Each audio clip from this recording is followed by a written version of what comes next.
Hello and welcome. We are back. It's WR's Ironman. It's round 8. Things are heating up. It's been a long week. I hope you've been well at home. I have someone with me who was here last season and probably a few seasons before. I don't actually know. But we're joined with Gareth today. Gareth's going to be joining us. How are you? Yeah, very, very well. Very honoured to be back in the WR Ironman broadcast. Yeah, I was indeed. I was involved with the first WR. Wow. WOR Ironman broadcast. There we are. I'm a good commentator. You can see what I got rid of me. But yeah, I was involved with the first broadcast way back for the WOR side way back last year. So it's almost coming to a year since WOR actually picked it up. So yeah, I'm fascinated to see what today's racing has been. The season so far has been chaotic, hasn't it? It has been one word and one word only, and it's been banging, and that's what we're going to be going with today. Look, let's try and steamroll some of this information just in case they start first. Going to the Drivers' Championship. Here we go. So, with your esports division, we have Jarno Opmeer in first with 130 points. Danny Berezny second, 124, dropping off a little bit, but still obviously right in there. Ismail Fassi dropping off that sort of main pace a little, but in a good fight. Istvan Pukki in fourth. Duncan Hoffland, considering how he's not been here every round, actually quite good at 68. Ben Shabakoni in 6th, Johnny Tormler 7th, Otis Lawrence 8th, Milan Meyer 9th, and Jack West 10th. Let's hope. So last week, Jack had kind of rage quit after a lap, kind of went into the wall. It was a bit chaotic. Gareth, if I could set you up in great honour, could you please tell us the amateurs? Right, okay, I've got to do the Hungarians. I see how it is. Yes, Perfectly mate. laid up. Right, okay. Yeah. Let's go. Balan Elekis is in first position for the VCARB team, 127 points to his name. Savanya is in second position. Sveno Goratsky, so already messing it up, is in third, 88 points, only 3 behind the Aston Martin man. Takas is in fourth with 55 points. Tiatek is in fifth. Timbu is in sixth. He's way down the order, actually. Usually doing a lot better in the amateur side. Vaja in seventh. David Castilla, El Rey Giri in eighth position, 39 points. That's pretty good, saying he joined a little bit later on in the season. Hegedus and Vinci round out the standings for the top 10. Okay, sorry, I do it to everyone that comes in. Yeah. You've done well. Do you know what? I knew it was coming. I knew it was coming. And I was like, I'm just going to say the names and people can be disgruntled with how I pronounce them. It's fine. Love it. Constructors side, Aston Martin in the lead. Not by too much, though. Jarno and Timbo are absolutely catching up behind them in second place, doing very well. But it's going to be an absolute amazing battle to see, who's going to do it. Is it Jarno? Who's going to be Duncan? Who's going to be able to just get that little bits up the top where the big points are. Visa Cash App in third. Visa Cash App third. Mercedes fourth. McLaren fifth. Haas sixth. Williams seventh. Alpine eighth. Ferrari 9th and Stake in 10th, sadly. It's a familiar sight. Now, Gareth, let us know who's racing tonight. Yep, so it will be reverse championship order, of course. On the left are your amateurs, on the right are the pros. David Castilla is going to be starting from pole position, with Szaber Hegedus in the Ferrari straight behind him. Sveno Goratsky and Vinci line up on the second row of the grid. Takas and Vaja on the third row. Tiatek and Balan Elekis will be on the fourth row of the grid, and the fifth row of the grid will be Timbo and Savanya. And that maybe explains why Timbo's been struggling so much, because he's having to start so far down the order here, because of course his team is doing great because he's paired with Jarno Opmeer. On the right hand side are pros. We have Jake Benham in 11th, Milan Meyer in 12th, Johnny Tormler in 13th, Fassi is in 14th, Klaffenbach in 15th, Istvan Pukki in 16th, Berezny in 17th, Jabo Konye in 18th. Has Jabo Konye won a race yet? I want to know. Jarno Opmeer in 19th, and Duncan Hoffland, of course, in the Aston Martin. They're leading the championship. He's starting way at the back. Amazingly done. No, Ben Shabakoni's been struggling a little bit. He's still had some really good results. But no, the definite up the top has been sort of Jarno, Danny, Istvan, Ismail, Duncan when he's here as well. But definitely he done a lot better last week, to be honest. All right, let's get back to us. Okay, they've nearly got the lobby up. We don't know the track yet, though. That could change at any minute, Gareth, by the way, so I don't think it's going to be the track. Let me show you what tracks it can be tonight, guys. This is what's left. We have... We have Belgium, Mexico, Texas, Miami, Canada, and Jeddah. If you could choose one, Gareth, what would it be? The one I wouldn't want it to be is Miami. I quite like all of them. Canada, I've always got a soft spot for Canada. I think the racing could be really good there. But, I've just got a gut feeling it's going to be Kota, but who knows? I love it. Yeah, I could see that. Though, I like Canada as well. That would be my choice because of just how chaotic it is. If you're coming in for the first time, you don't know what this is. This is WR's Ironman League. This is a little bit different. We take some of the best professionals in the world. We put them into a top 10 league. We take some of Hungary's best drivers and also recently some more content creators as well, based like El Rey, to go into that amateur division, and then they fight in 11th and to 20th, you know, like that sort of space. It is no qualifying. It is 100% race with custom weather, Gareth. So we're definitely going to see some changing conditions the way it's going to be. It is nothing short of a banging race, 100% race, where it's usually just chaos and carnage because all the pros need to start at the back, right? It's a reverse grid. Jarno and all the such, they're way at the back. They need to get to the front. They have slower drivers than they're maybe used to racing on a day-to-day basis. And like anything can happen. Yeah, anything can happen. And do we have the track? Is it changed yet? It's changed? Do we want to announce that as the track? Yes, that is it. Feels, you go for it. It feels like it could be. It's going to be Belgium, Spa-Francorchamps, where we're going to be racing. The longest circuit on the calendar. It could be very, very challenging. I think it'll be 42, 44 laps, something like that, of the track to come up. And yeah, we are going to have some fascinating battles down that long Kemmel Straight. That's good. That's quite good. I'm looking forward to this. I feel like Spa can give us a bit of entertainment, especially wet weather at Spa.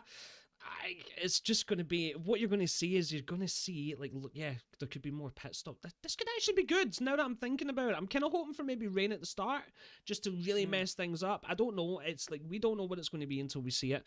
We do our best to try and sort of guess, but, you know, it's hard to guess. But yeah, round 8 is spicing up a track like Belgium. This is going to be quite good. Yeah, and of course a place where naturally it holds a lot of the wet weather in it. The Ardennes Forest, often rainy there, so it's going to be realistic to have those wet conditions. I think we'll be starting under the wet conditions as well. And it'll be interesting in those wet conditions to see how quickly the pros can charge past the Hungarian amateurs plus El Rey Giri, who I'll just call him Hungarian for the rest of the race. It's fine. It's I can't say his name either. So did you just say Ardennes Forest? Do you know the forest that's right next to it? Well, actually, it's the forest of Stavelot that is right next to it, but it's in the Ardennes. Yeah. I really need to research one of these things. Like, think about that, guys at home. Would you know what forest that's right next to it? Like, fair play. This is why he's one of the comments. I've listened to a lot of boring audiobooks where people talk about different stuff, and Murray Walker always spoke about how he had driven a tank through the Ardennes Forest, where he would later go on to commentate. So that's cool. why I know that one. That's cool. I like that. Well, ladies and gentlemen, I hope your day's been good, but if it's not, this is what you're here for. You're here for some good quality racing. We will be starting any second now. As we say, no qualifying. We go straight into it in a reverse constructors grid order. So, Jarno, Duncan, right at the back, 19th and 20th, they're going to have to do a lot. This is why sometimes when the race starts, we will try to focus on the top of the race, but we'll also try and focus at the bottom of the race as well, because not every day are we doing these reverse grids. It's amazing to see. Lots and lots of overtakes. Can't wait for it. Loading into the lobby. We'll be starting any minute or so. Are you thinking there's going to be a lap 1 safety car, Gareth? I mean, it's always tricky on the way up through Eau Rouge and Radion. That if anyone has a mistake there, it usually turns into a bit of a cluster something. So we certainly could have a safety car, but with it being such an open circuit, it's not somewhere where you always get safety cars. So we'll see. We'll see how badly the pros get caught up behind the amateurs. Yeah, but El Rey's here. Yeah, I mean, that's true. El Rey's a very clean driver, a very consistent driver, and no one has ever had a problem with him. Do you know what? And I said this last week, the one thing I respect the most about him is it doesn't matter if it's, you know, me in my house, or if it's Max Verstappen, or if it's Charles Leclerc in real life, or if it's Jarno in the game. He ain't backing down. No. This man's never backing down, and I'm so here for that. I think Tom97 described it as driving in the grey. He just loves to drive in the grey. Every position matters, and if you go side by side with him, you could make an overtake, but you could also lose a front wing, and he could lose a front wing too. So it's great. As a commentator, he's one of my favourite drivers to commentate, because you know there's going to be action around him. Yeah, of course. Like, you know, you're focusing on him anytime he's around. So he'll be starting right up the top as far as I can remember in the lineup. A lot of information to get in. So, well, I'll try my best, guys. Everyone should be getting their setups on soon. There we go. Ready for the 5 lights. 3, 4, 5, and we are off. There we go. Let's see who we've got making a move. Gab already into 6th place at the back. Moves going everywhere. Jake Benham having a decent start. Already a yellow flag. Looking at the absolute chaos. Alright, David Vincey's gone. He's all the way at the back. Zenigradsky's still in 3rd. Let's look at the overtakes. Johnny Tormala up 8 spots before we even made it to turn 3. That is mad. Let's get the up. Gareth, what a start. Yeah, I mean, Takas Gabba, I think 100% at fault for that turn 1 instant. He just went straight into the back of the Williams. They both ended up in the sandpit, but now there's a battle all the way up the Kemmel Straight. Jake Benham looking for a move down the inside of Ismail Fassi. Fassi's being pushed out further, and there's also a V-Carb in the order here. Elekis, he's under pressure too. What's up with my game? That's so funny. Right, the onboards are to the side. David Vincey's been tired. No, he was literally telling me today that he hoped that everything went well, and I'm just like, you got this, mate. I was like, just make sure you get in front of Elekis. And he's gone! Safety car! It's not gone well. He's out of it. He is absolutely out of it. Your onboards maybe pause and unpause? I have no idea. I've never seen that before. Have you got a controller plugged in somewhere? Like, that is the strangest issue I've ever seen with this game. And I can slag off the game as much as I want tonight in this capacity. So that's what a lovely Ardennes forest right there for you guys. It's the Ardennes shot. So fantastic. Good. It may have to be an off-board only broadcast, unless there's an overtake to the left of a driver. What has happened here? Wait, who's There's that? something going on. Oh yeah, it's Balint. I just seen him leaving the session. I think he's like kind of lagged out, and it definitely caused a big sort of illegal overtaking pile up. Yeah. Lovely, Yikes. lovely. You love to see it. He is, yeah, hopefully he can, will he just pit? What will happen? I mean, we did have a lap 1 safety car. You said, is it going to be a lap 1 safety car? You pointed the finger at Elway Geary. It wasn't Elway Geary at all. No. He's down 2 spots. Yanni up 9. Ismail Fassi up 4, and Duncan up 4 as well. A few people also up 3 as well. They didn't really have enough time to go, but obviously Via Gabor and Takaks Gabor, the 2 Gabors. Ouch. But hey, safety car. This is the best thing for them. Hopefully they don't have any like body damage or whatnot. They can now just get in the pits, go to the back, whatever, and do their best to sort of stay out of trouble. No surprise at all. Takas Gabel has gone into the pits to replace a front wing, which, well, you know, it isn't clean off, which is a big surprise because it was attached to the rear of the gearbox of David Vincey at turn 1. So it's a bit of a surprise that it didn't go well for him. He's out of the proceedings here, but look at that big mixture of the tyres here. Big mixture. Few people opting to go for softs. Now, it's a bit bad for them, this safety car, because the best of the soft tyre life already out the window here. By the time we have a safety car go in, probably next lap, the lap after, they're going to be sitting ducks on their straights, so that's going to be difficult for Yanni Tomla and Timbu. Yeah, no, you're right. It's a bit rough for them, but I've seen some weird strategies work in this league. I'm sure the viewers at home, you've seen week in, week out, these professionals mainly just do weird decisions, and most of the time they work out for them. and I'm just like, Yanni, I'm hopeful for it. Yanni has shown promise, but just not quite got there yet. Obviously, we know he's a great driver, but just since coming in to this season, so seeing him up in 4th right now, so far away from all the pros, is great. Seeing him right behind Elray on a safety car restart, though, that's a different story.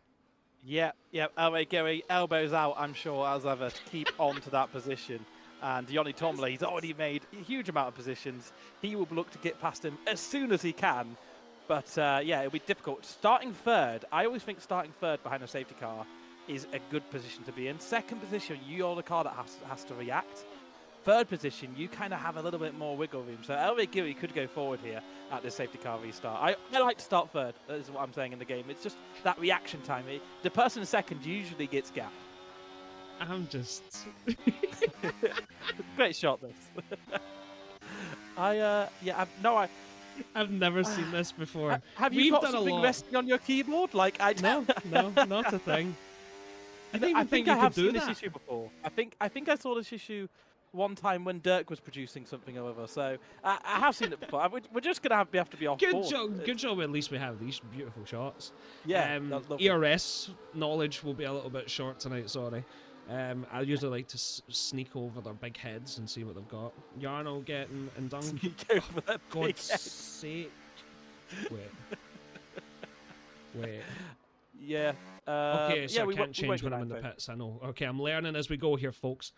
The camera shot in the pits will also be to the right. Right, lap 3. So people are doing some pit stops, but I do think it might go in at the end of this lap, to be honest, if they all catch up. Yeah, Balint Heracles is DNF from the race. He's retired, so maybe just his internet not holding out, knowing it won't come back, and he's decided to call it a night. So 2 casualties already on lap 3 of this race, and really, realistically, we've done like a sector of racing. So this only bodes well for the rest of the 41 laps we have. And like Balint Heracles, as much as I hate to say that, you guys know I hate it when this bug happens in the game. Honestly, for the Amateurs Championship, not the worst thing to happen. He had a bit of a commanding lead. If we just quickly look at that, there, as you can see. So Balint Heracles 127 points and Savannah 91 points. So there you go. As you can imagine, like that could actually give a bit of spice to the end of the season. Obviously, I hate to see it under these circumstances, but make best of a bad situation. Yeah, I mean, Savannah's maybe sitting in 6th position in the amateur class at the moment, so he'd be closing that a little bit. Heracles has rejoined. I don't know if he's actually realised he's out of the race yet. Oh, no. the old classic glitch where your race day gets ruined by no fault of your own. We all love to see it, don't we? Yeah, I mean, he can make progress. We've seen him make progress. He could close that points gap down significantly. Bad for Heracles, good for the competitive spirit of this league. Yep, Savannah in 8th place right now with 2-lap old hard tyres. Like, hards are the way to go here. I think hards can go so long, 20-30 laps. And then maybe just one stop onto mediums. But you could, obviously if there's safety cars, it could just be anything. And rain, like there's usually always rain. And this is what I'm trying to, it still looks... Still can't go over that. It still looks a little bit, although behind. Look how grey that, or is it misty? I don't know. The weather probably will get there, but nah, it looks still a bit blue. I mean, the wind's going very, very quickly there. The clouds are flowing very fast, but we are going to have a restart here. And Hegedus is just thinking about when to go. I thought he'd just gone before the final corner there. I think he has. He didn't want to wait until the bus stop chicane. He's gone, and was he still a little bit slow there, actually? I don't know, just a bit of a bad exit. Actually, Elway Giri under pressure from Joni Tormela into turn 1 straight away. And they all concertina up. And, a little bit of a bad exit from Elway Giri. Slide. It could have given a sniff of opportunity, but Joni Tormela knows what's coming up. Oruj and Radion.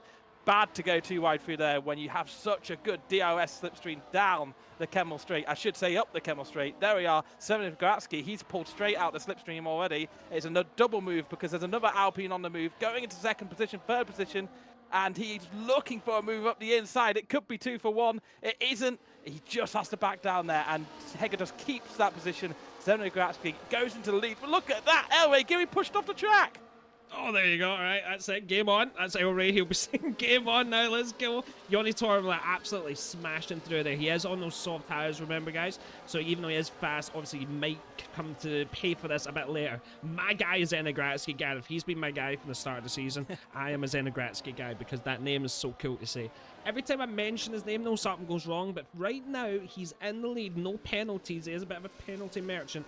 East Van Pookie getting the move done on Milan Meyer as well. Need to see a bit more of Milan Meyer this season. Has had some good results, but sometimes just a little bit there. And don't forget, guys, we do have a pro battle down the back, but they're all a little bit stuck behind each other.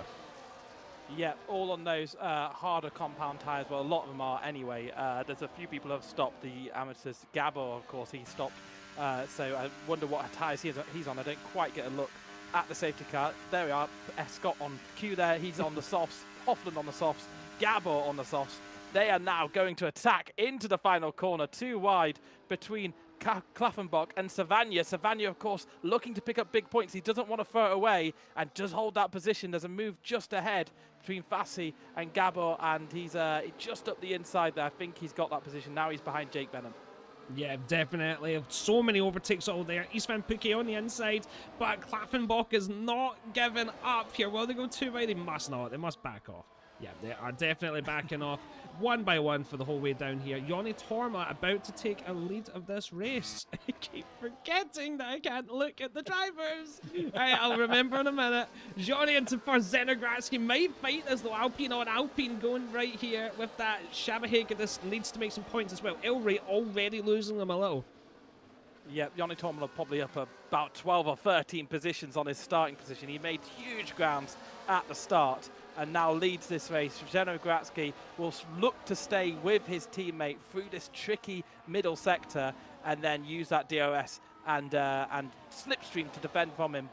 Further down, benches Aberconye and Jarno Opmeer. They're too wide through the downhill left-hander of Pouon, and Jarno Opmeer looking to maintain a position, gain a position, and he's doing very, very well there. Through Piff Paff he goes, and he's racing well. Through Piff Paff, is that what that's called? Yeah, it's called Piff Paff or Vanya Chicane or whatever you want to call it. I call it Piff Paff. Love it, yeah, no, Jarno absolutely sending it there, but Duncan right behind him. But just going to show Duncan's not making up as much as he would have liked. He is on the soft tyres, needs to kind of get in front of Jarno, I would say, at this point, who is on the hard tyres as well. And Gab also got a 10-second penalty at some point. Oh, okay. Duncan absolutely sending it inside with Milan Meyer not giving up there. Jarno into 12th place, gets the overtake done on Gab. Right, they're both moving up, but look at the difference now. 2/3 spots between Jarno and Duncan.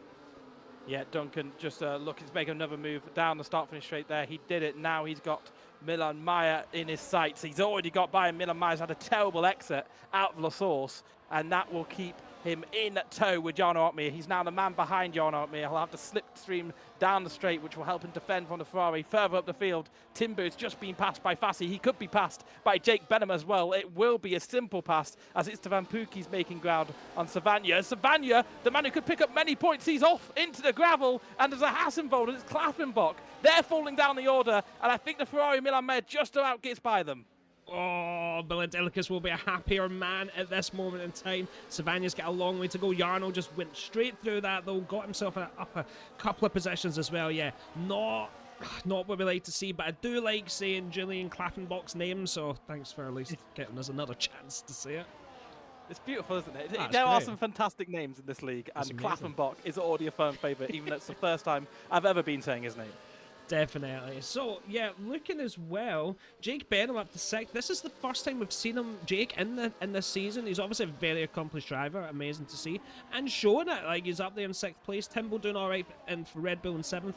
Jarno will be making a move. And Ben Shabakoni as well, to see him in 9th doing not too bad. But Joni Tormala in 1st, not getting away out of DRS. Yeah, he's keeping his teammate behind, but they could work together here. It could work out in their favour. Joni Tormala, of course, probably a little bit more pacey than Zenogradski. He will be. But if you can keep him in check, it will probably help him defend that position as Benches Aberconye makes a pass on Timbo. And it's good to see the Saubers running so well, because they're very much in the sucks-to-suck region of the constructors at the moment, way down at the bottom. And Jake Benham and Elway Geary could pick up some really decent points and pull them off the foot of the constructors standings here. Yeah, definitely. Danny Berezny and Jarno, they are our two leaders in the championship. They are always right next to each other, to be honest. Curious to see right now. Jarno does have that few points advantage. Duncan Hoffman getting in front of Timbo, who is sadly getting a bit swallowed up, but the people that are swallowing him up are some of the fastest drivers in the world. Julian Klaffenbach just got 2 overtakes got done just before that corner. That was quite cool. Yeah, I didn't have Timbo being swallowed whole by Duncan Hoffman on my bingo card list, to be honest, going into this one. But yeah, Danny Berezny, Jarno Opmeer past Julian Klaffenbach, and Klaffenbach has to defend from Savagna, who is actually his rival here in the amateurs. So they're in a race of their own. They don't want to lose too much time to the pros. That missile down there, man. That's great. Duncan Hoffman into 9th place. Yeah, doing well. Let's look at tyres again. It's been a while. Right, okay, so Duncan, Timbo softs, Yanni softs as well. 6 laps. They'll start going maybe in 3-4 laps. They will not be the optimal tire anymore. I'm looking at Ismail Fassi, 5th place with hard tires. He looks to be in a good spot. Yeah, he. Sorry, who were we talking about? In 5th place, Fassi. Sorry, Fassi. I was just looking for down further in the battles. Fassi, yeah, in 5th place on those hard tires. We've said they can go a very, very long time in this game, a ridiculous amount of time in this game. It should be said, and that means that he's probably in a pound seat out of the pro drivers at the moment. I know Johnny Tom was a few places ahead, but in second in the pro standings as things stand. If he can hold that position, he could make very, very good ground here. Given there's no early safety cars, which we've already had one. Yeah. But everyone's sort of staying in their little train. Timbo's losing that a bit, though, in 10th place. Going to need to put the pace down, or obviously Jarno. I'm sure they'll just swap teammates. Timbo's been quite good at that. Rain. Let's Jarno go. Oh, it's rain. Lap 8. Love it. All right. So, soft guys actually nailed the strat. Yep. Yeah. There you go. Yeah. Ismail Fassi on those hards. He's not in a bad position, so he's not lost too much. Yeah. But it turns out, rubbish. He could have been leading the race. Absolutely rubbish decision. Like, they must have known the rain was coming soon. Why not mediums? Yeah, maybe he's on a harder. Maybe he's like on a harder set of tires. You know, where you get like 2 hards instead of 2 mediums. I don't know. Possibly. McHammer's asking if you've improved your mic this week in chat. I don't know. You tell me. Yeah, I think you sound stunning always, Scott. Thank you. I think of you often. But Jan Otmir, right on the back of Danny Berezny through this middle sector. Who's going to pit on this first lap? It's a very, very long lap here. It's very easy to get caught. It's all about picking the right time to pit for those wet tyres. And if you go a lap longer here, a lap early here, it's going to damage you more than any other track in the game. Yeah, no, definitely. Okay, interesting. We've noticed the rain just comes absolutely rapid in this game. Like, basically, the moment it starts raining, you need to go this lap or the lap at the latest. Ilray making an overtake from Shabahagadis into it. Is he going for the pit stop? No, it looks like Zenogratsky's the only one. No, Ilray, Duncan, Ben Shabakon, Istvan Pukki, and Danny Berezny so far. All going in. Why am I looking that way? And so the moment they go into the pits, it automatically gives me that camera angle. Like, it's mad. They're in the pits. You can see where they are on the left. We'll catch them when they come back out. Otherwise, we'll be looking back at the track. And it was quite actually nice to see the Red Bull go by, actually. But some people have decided to stay out here. Yeah. Mainly those pro drivers are looking to go a lap longer, make some places on those amateur drivers, and see if their pace can be unlocked. But Jake Benham moving on one of those amateur drivers who has stayed out into 3rd position on the road, and he's just going to hope that the conditions stay okay for the rest of this lap, and he hasn't made a terrible mistake, and he's got absolutely no traction. He's like a rubber dinghy on a shopping trolley through the final sector, so he's just going to hope the dry conditions stay good. Oh, and as Ilray's defending Ben Shabakoni as much as he can, but he gets it done on the inside. He had to let it go, but wow, Shabakoni showing some speed there around those couple of corners as well. Already a few tenths up the road. That was good. Yeah, very tasty. Ilray Giri doing everything within his means to make it harder for the pros to go by, and Istvan Pukki is going to be right behind Ilray Giri now through the speaker's corner, the left-hander that leads to the downhill left-hander, double left-hander of Puon, sweeping down. Pukki looking to have a little bit better grip than Ilray Giri in these conditions, maybe running a little bit more wing on the car that's helping in these slippery conditions, and I wonder if he'll line up a move before the final sector, or if he's just going to wait for that long, sweeping left-hand corner that goes into the bus-stop chicane. I think he is just going to tuck in here. Ilray Giri will have the DRS, sorry, not the DRS, the slipstream of the cars in front, so that will help him, but Pukki just waiting to pounce on David Castilla. Nah, as the leaders are coming into pits as well. Looking at Istvan Pukki, I'm waiting to see if he's going to make a move on Ilray at this point. Otherwise, we'll look at Zenogratsky and see just how far ahead. As you can see, look at that already. But Ilray just putting himself right in the mid, almost getting pushed around that corner by Istvan Pukki.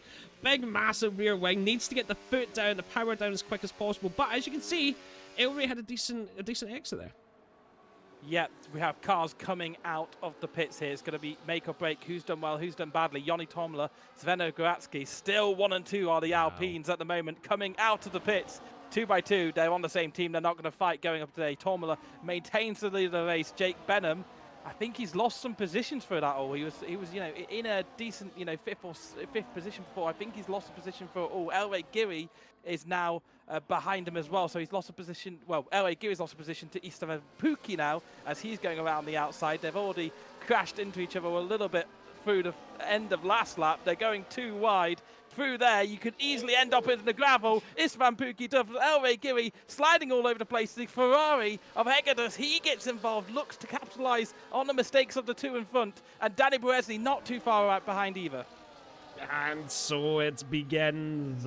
The unstoppable object and the immovable force, whatever that is what we're going to have to see here. That's given Jake Benham and the other drivers up there are giving them a bit of a lead. Obviously there's no DRS, but you do want to try and stay within that slipstream as much as you can. Elway is going to have to try and catch back up, but Istvan Pukki and now Danny Berezny, who's right behind, are not going to be looking too well. Jarno 1.8 seconds off. I don't know what's happened there. Something's happened maybe, but yeah. He'll catch up. I know he always does. I mean, he was running with Duncan Hoffland. Duncan Hoffland's now in full position. Remember, Duncan Hoffland was actually behind trying to stay up with Jarno Opmeer. And Jarno Opmeer, I wonder if he had a little bit of a collision somewhere, had to go for a wing change during his pits, because he's dropped down a little bit, and he's certainly dropped a little bit of pace to Hoffland, who, as you said earlier, they're usually driving right next to each other when they're out on track. So it's strange to see a bit of a distance between each other. But if there's anyone who can do a comeback, it's Jarno Opmeer. We all know, we've all seen it before, and he's down in 11th position at the moment, but he'll be loving these conditions and relishing this Spa-Francorchamps circuit in these slippery conditions. As we see a Ferrari go really wide, Istvan Pukki says, yep, I'll take that position, no problem. Danny Berezny behind now, and he will look to close down up through the Kemmel Straight. Yes, but Csaba Hegedus is not going to give up easily. Good driver, definitely could get some good results here. Does he want to fight this though? Like Ismail Fassi into second place, by the way, but we are looking at Istvan Pukki around Elway. Is just going to get it done. A little bit of a love tap there. That looks a bit deliberate as Danny Berezny sends it down the inside as well. That is two for the price of one. I love to see it. Yeah, certainly something to remember Istvan by as he drives off into the distance. The Ferrari of Hegedus looks to close in on the Sauber as they head down into Rivage here, and he's just right behind, waiting for any mistakes. But yeah, Danny Berezny throwing it in. Didn't expect that big lunge from the back, and Elway Giri giving a decent amount of space for him to be able to take that position away. Yes, I love it. I feel like they have identified that he's a driver. You got to overtake them on that straight. Nothing you can do at that point. All he's going to be able to do is squeeze you like, oh, is Csaba Hegedus sending it down the inside. Quite a good moment, but Elway's not going to give up. Still keeps the possession. Hegedus coming down that inside line. Oh, it's getting spicy. Pushed him right off the track. Elway's right off to the track. There we go. That's what we're ready to see. Lap 11, and we are seeing some chaos already. Elway and Csaba Hegedus. It's strange. I'll see some comments after the race saying that Elway Giri gets involved with collisions. We rarely see it, but we are seeing it here today. And he is really struggling in these wet conditions as he falls through the order, really. I think he's going to be hoping it goes back to dry very, very soon. Further up, his teammate Jake Benham in a right old ding-dong battle with Benche Zabo Konye. So Goratsky, your man, is just tucked behind him. He's losing positions in these wet conditions, but not surprising saying that the pros are now charging through and showing their commanding skill in these F124 cars. Yeah, definitely. Jarno, 2.5 seconds, 2.6 seconds off Danny Berezny. Remember that number. I feel like he's struggling a little bit. I don't know if there's maybe been any damage or whatnot. It doesn't look so, but you know, there could always be slight or whatnot. But yeah, keep an eye on that. Jake Benham going into 4th place, getting the overtake done on Ben Shabakonia, who ends himself up 13 spots, and Ismail Fassi into the lead of this race now. Yep, Fassi, he was on those hard tyres. He was showing good pace on the slower tyre. And now he's on even conditions with Johnny Hormler. He's been able to cruise up to the front of this race. Duncan next to line up a moment. Oh, was that a little bit of a wiggle out of Rivage there? I think it was. And yeah, he's into the leaders race, but he may not maintain it as Elway Giri and the Ferrari of Csaba Hegedus get into it once again. Mate, the moment I see these two close to each other, guys, I'll make sure that we see what goes on here, because I'm sensing some emotions are flaring. Two drivers, quite similar pace, but they're going to get their elbows out a little. Zena Gratsky on the back of Ben Shabakonia. That'd be a nice overtake to make, but you do have Istvan Pukki behind. Honestly, what a sandwich! I do not want to be in that sandwich. Yeah, Gratsky actually doing well. He's the only non-pro in the top 10 at the moment, I believe. So he's doing very well, showing a very decent amount of pace.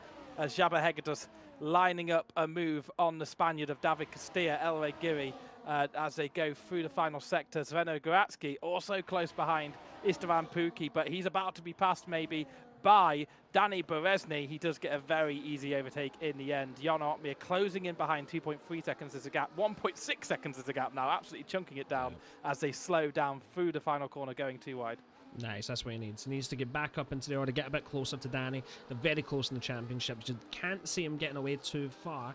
Duncan Hawthorne's absolutely nailed. He's now right in that front train. He's, I think, just happy to sort of stay there in that top 3. They'll just wait for it. I can't see, so weather could still be another 10-15 laps. You never know, but it will be over. It's a bit quicker than you would have thought. Istvan Puki getting around the outside, gets that overtake done in Benz, but Danny Berezny also going for it, going for the double. Well, Ben Shabakonya loses 2 positions. He doesn't want that, so he puts some battery in and keeps him behind for now.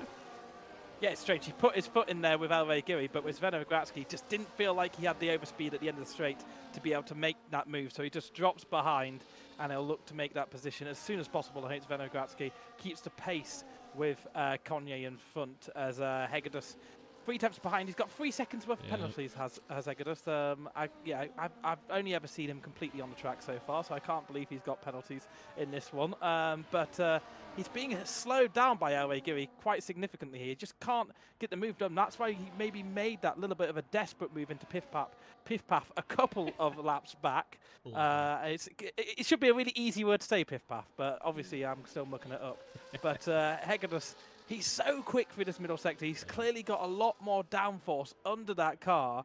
But when it comes to the straights, he can't do it. And look at that. He's just looking for any bit of pressure he can put on the Spaniard here. And just a bit of a wobble out of here. He's going to be very, very close behind. But the straight line speed of that Sauber is just supreme. Can he help it to defend from the Ferrari? The Ferrari will have to go around the outside, but it's not going to happen. The shorter run through works out for the Sauber. And now you just have that terrible feeling that the Ferrari's going to be stuck behind for another lap.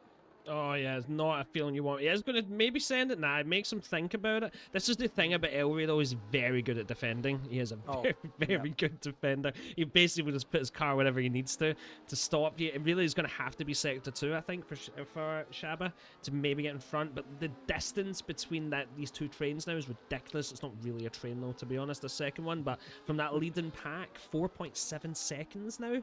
That's mad. Bertrand Savagna, Klaffenbach, do you know what I mean? Like, he's going to struggle now. Like, it doesn't matter how quick you are. Sometimes when these cars get far away from you, that's it. Yeah, bring out those safety cars. That's what they'll all be thinking. They've got to close this pack down as Danny Berezny makes a move on Benchy Zabu Konye. And Hegedus looking for the inside of Elway Giri, but he just does not have that overspeed, even with the benefit of the slipstream. There's no DRS. We're in wet conditions. But through this middle sector, he will go for a lunge if he feels like it. If he has a whiff of opportunity, he's going to be fed up at getting stuck behind. We've already seen him go for a bit of a lunge a few laps back.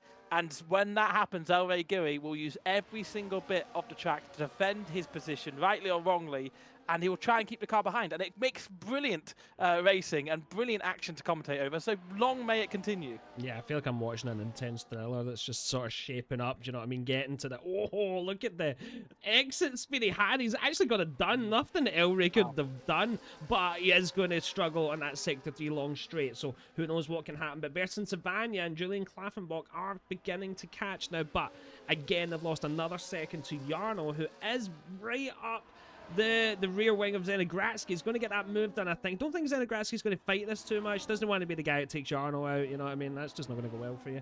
And there you go, 8th place.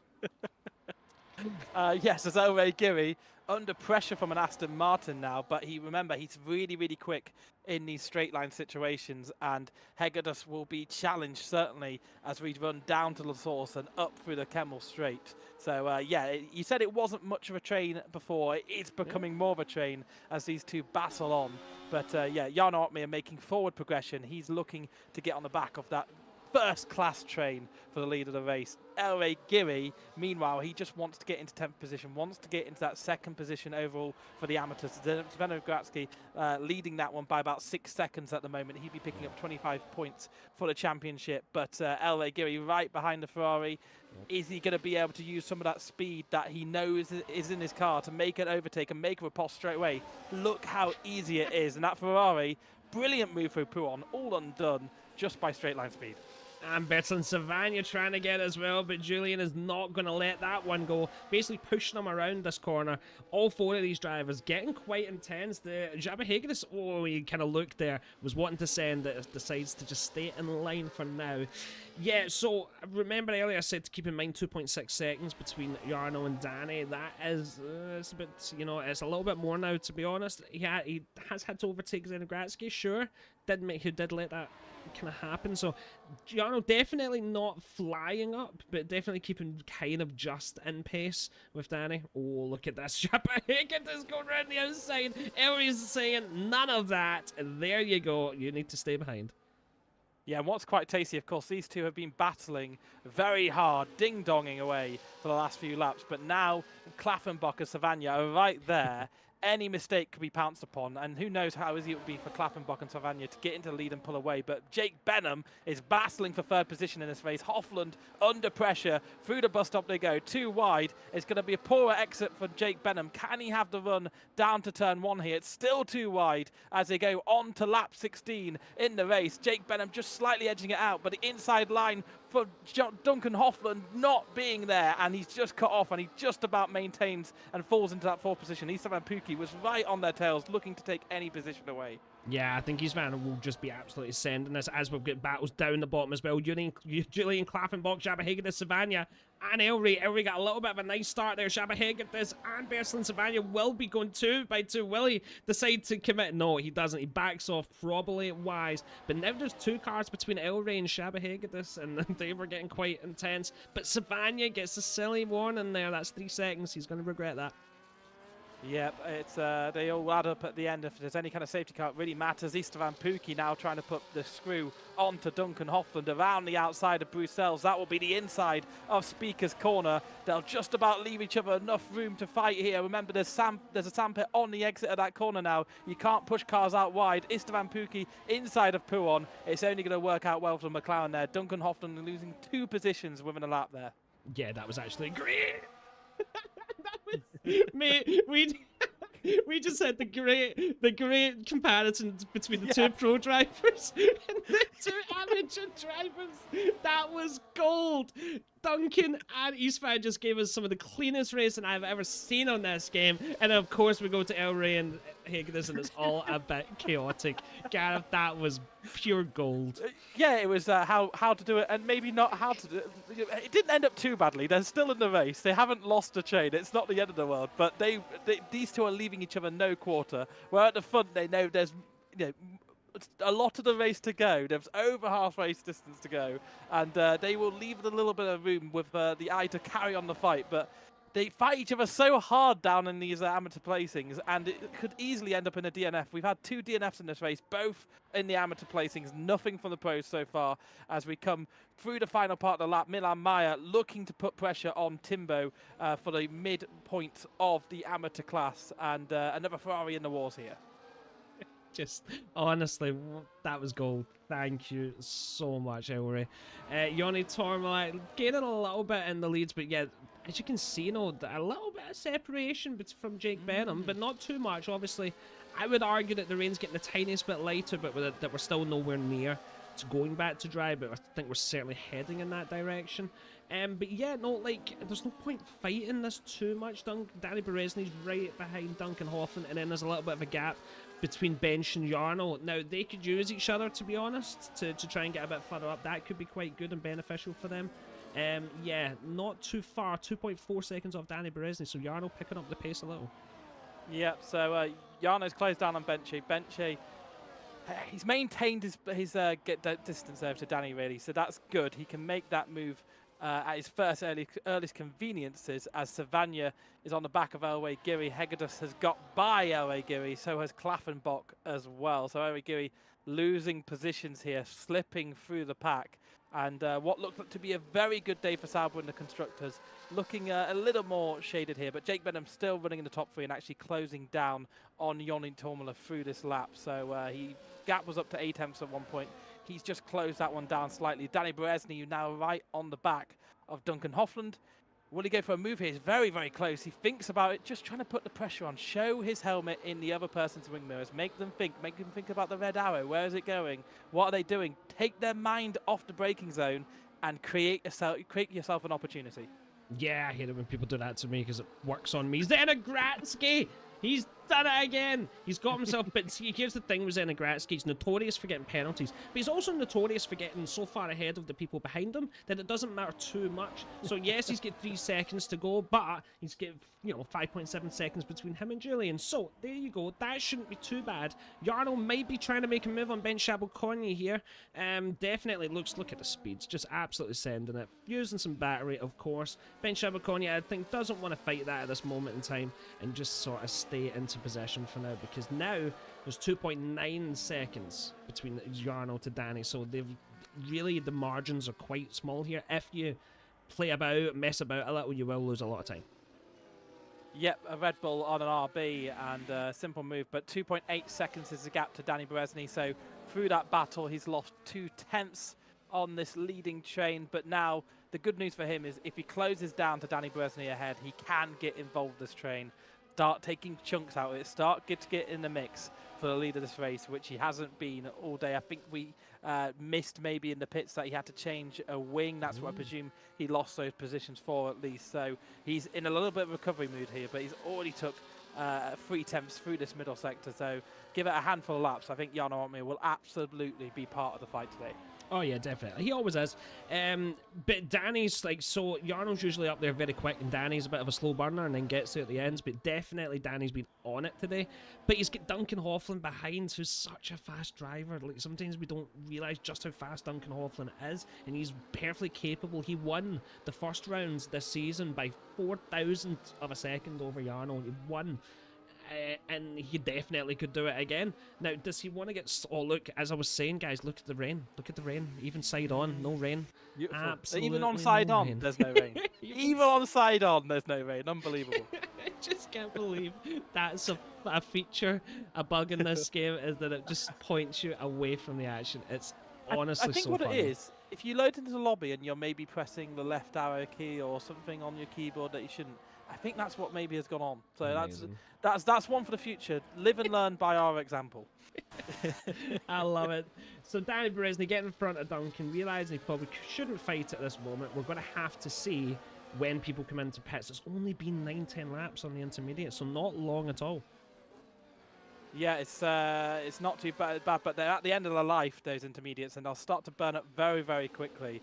So it's all about picking the right time to go into the pits as well. Giri takes a big chunk out of Savannah there. That's it's quite hard to go through too wide in that corner, in fairness. But yeah, I think a little bit more room could have been offered. just a little bit. What a menace! Oh my! Yes, absolutely love it. They're definitely going to get a bit more spicy there. Wait a minute. Okay, so Csaba Hegeris went slow there, and now Elray's right there. So like, let's keep on this. Is he going to be able to make a move? He's absolutely going to have to send it. Well, he doesn't have to send it, but he will. Like, they must be going into the pits, so he's going to. Will he do it at the pits? Oh my God, we've seen that at China. We've seen people just sending it into the pit lane, trying to get overtakes. We'll be able to see it from the left-hand side, of course. Let's hope he makes the move on the right-hand side if he does it. But Elway Kiri, yeah, Hegeris really just struggling in these conditions. As soon as it's dried off, he's all over the place. Now, really, fascinatingly, Elway Kiri was so strong in those dry conditions. He's going to return to dry conditions. He could come back into this one and fight for good placings in the amateur class, as we do see the lead cars come into pit. It's Duncan Hofland who's bit first. Yeah. So very interesting that he's gone and decided this is the moment to get off of those intermediate tyres. Yeah, definitely. A lot of people stayed out though. A bit surprising to me, but they know best. Elray into 10th. Duncan and Csaba Hegeris, the only two people that have actually went in. Is anyone going to be struggling here with a double stack? I don't think so. Obviously, they're going to be good. Oh, Yanni getting a bit close though. Look at that. So all 5 of them absolutely sending it. So far ahead of some of the drivers here. It's quite ridiculous. Hopefully we'll get everything a bit more bridged back later. But yeah, Ishmael Fassi first. Yanni second. Jake third. East Van Puki fourth. Danny Berezny in 5th.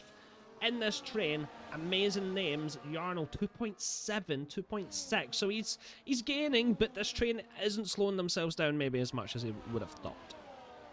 Yep. So yeah, no, he's gaining on it a little bit, but I'll just hope that he can maybe make some room in these pit stops and make a little bit of time up. There's no cars that look to be double stacking. Maybe there's Ferraris, but no, of course we've seen Hegedus already pit, so there shouldn't be any double stops. There shouldn't be any slowdowns in the pits. But we see that DRS enable message. In days gone by, it was usually the telltale sign it's the time to pit. Sometimes it's a little bit off in this game, which I quite like, but it does mean that they do have DRS on one another, and we will see a little bit more overtaking, a little bit of carnage in this Ironman League race. Yeah, definitely. And also there is enough time for rain to maybe come back as well, so this could be good. So let's look at Duncan. Is everyone, I assume everyone's just coming into the pits now. Once DRS is open, I feel like you have to. Ishmael Fassi? Ishmael Fassi, he was the very lead interesting. car. Okay. Everyone boxed opposite to him. He's decided, I'm not going to do it. I don't want to lose time. And everyone's gone opposite to him. So Duncan Hoffman did already pit as he's going the wrong way on the track. Classically, that is not the usual way you drive a Formula 1 car. But hats off to him. He's tried something new. He's lost a bit of time. We know that's not how to drive that corner. So fair play to him. Duncan Hoffland, he pitted a lap earlier. Look at the ground he's making because of that differential in turn 1. But I think he has made positions here, and I think he's just gained a position off Danny Berezny. So that's worked out well, and really it shows that Fassi is in a very, very bad position because he's going to be hemorrhaging time on this lap, and he'll go from the lead of the race and maybe all the way out of this train. Wow, yeah, no, fair enough. Duncan hoping to get into 4th here. Will have his tyres nice and warm. Oh, as we have Jake Benham just making that move done as well on Joni Tormala. 17 and a bit seconds off Ishmael. That's, yeah, he's going to get swallowed a bit, Ishmael. Yeah, Joni Tormala's car having the, from that previous angle, it had the biggest shadow on it and it looked like it was missing a complete front end. But going through there, just popping in, lovely texture coming in there. Joni Tormala behind Benham. This is a fight for the lead of the race now because Fassi, 16 seconds is the gap now. It was about 17, 18 when they came out of the pit. So they are losing positions and he could be in kind of Jarno Opmeer territory here. Could Fassi. So he's really missed out through this stage of the race. He did look good in the dry conditions. Elway Giri and his favourite rival, Jabba Hegedus, are right next to each other on dry tyres. I'd expect Elway Giri to be able to carve his way through the pack now, and he doesn't have penalties to his name somehow. So he could massively gain here. Julian Klaffenbach has took the overall lead for the amateur race in this one, somewhere in all of those pits. So Klaffenbach up 6 positions. Venno Gratsky starting near the front. He is down 7 positions, and Klaffenbach leads this one, but he is on the medium tyres, so they may go off a little bit quicker. Those hards may come better at the end. Yeah, no, definitely. Jake Benham went on softs. Like, I mean, fair enough. I guess he maybe was just accepting that everyone would have to stop again, but the hard guys don't need to stop as far as I'm aware. They can just keep going. No. But yeah, no, fair enough. So Jarno is absolutely caught right up to Danny Berezny. That's who, you know, the 2 drivers we were talking about. They've now got Ishmael Fassi right in the middle of them with those new tyres, but that's just great for DRS now. So Jarno can get DRS off Ishmael, get right back up to Berezny, and there you go. Basically, we now have a leading train for the race that Jarno Opmeer is a part of, and Ben Shabelcorny is 5 seconds out, which is so sad to see, but he's going to need a safety car at this rate to catch up. Yeah, Ben Shabelcorny, always the nearly man in the Ironman. I don't think he's ever actually won a race in it, despite having one of the most participations, but it's always great to have the Hungarian driver in the mix in the Ironman League, and who knows, a safety car come out. I think it would save a few people's blushes. I think Jake Benham's expecting a safety car here towards the end, because those softs surely will make the end. That's like half race distance on a pair of softs. They will be a little bit blowy-uppy by the end if he goes the full distance on them. Yeah, you're probably right. I'm sure if anyone could do it, it would be him. But yeah, I wouldn't want to be racing against some of these drivers. You will just absolutely get destroyed in those final 5-10 laps. Yeah, no, so it's all sort of kind of settled down a little bit. We have this train. We also have Bench, who's just in the middle of nowhere. Like, he's in that worst place. I do not want to be there. Ismail Fassi getting a move done on Danny Berezny.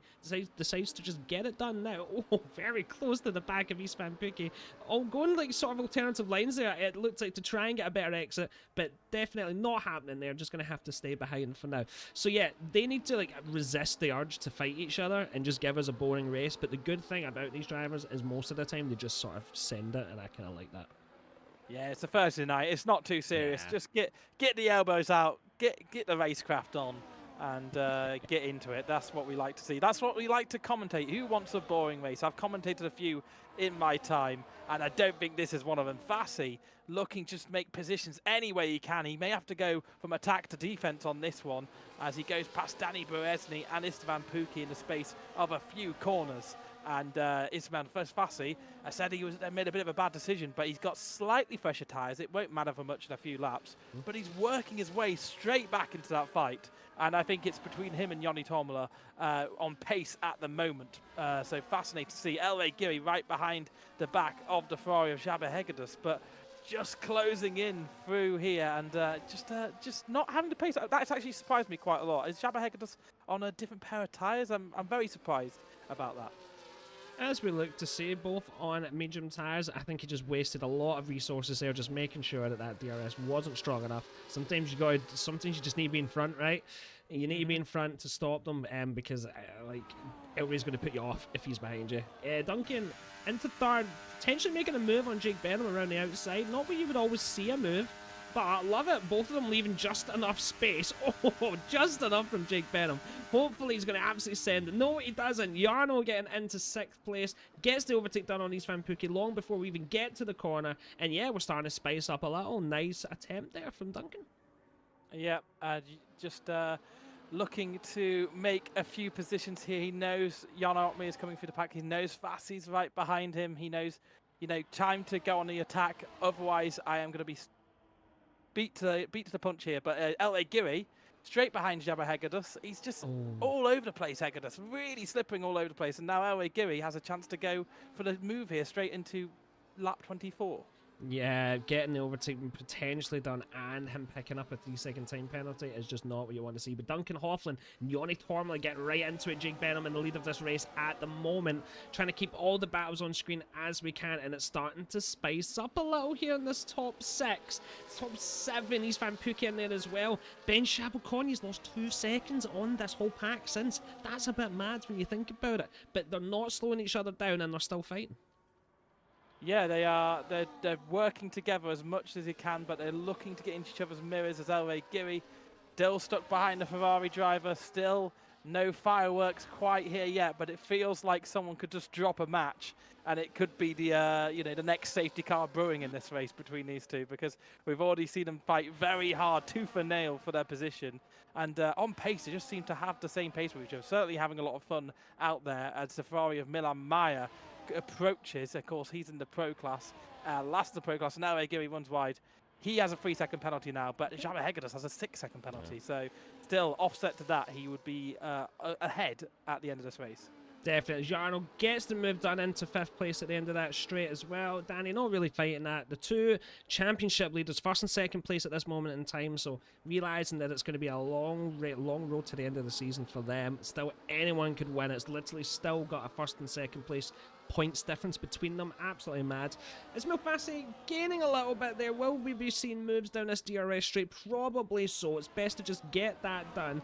Going right back to Elway for a little second, seeing if he was going to make a move. Not going to be done. So let's look at this top battle for a minute. Ismail Fassi absolutely gaining on Joni Tomala, but sometimes like what do you want to do, with these DRS straights? Sometimes you don't want to be in front. Yeah, I mean, we see it quite a lot in this game, actually. It starts to turn into the wildest game of DRS checking you ever see. People slowing down to almost a crawl to make sure that they're not the person without DRS on the final lap. So it's all about positioning. It's more akin to a peloton race.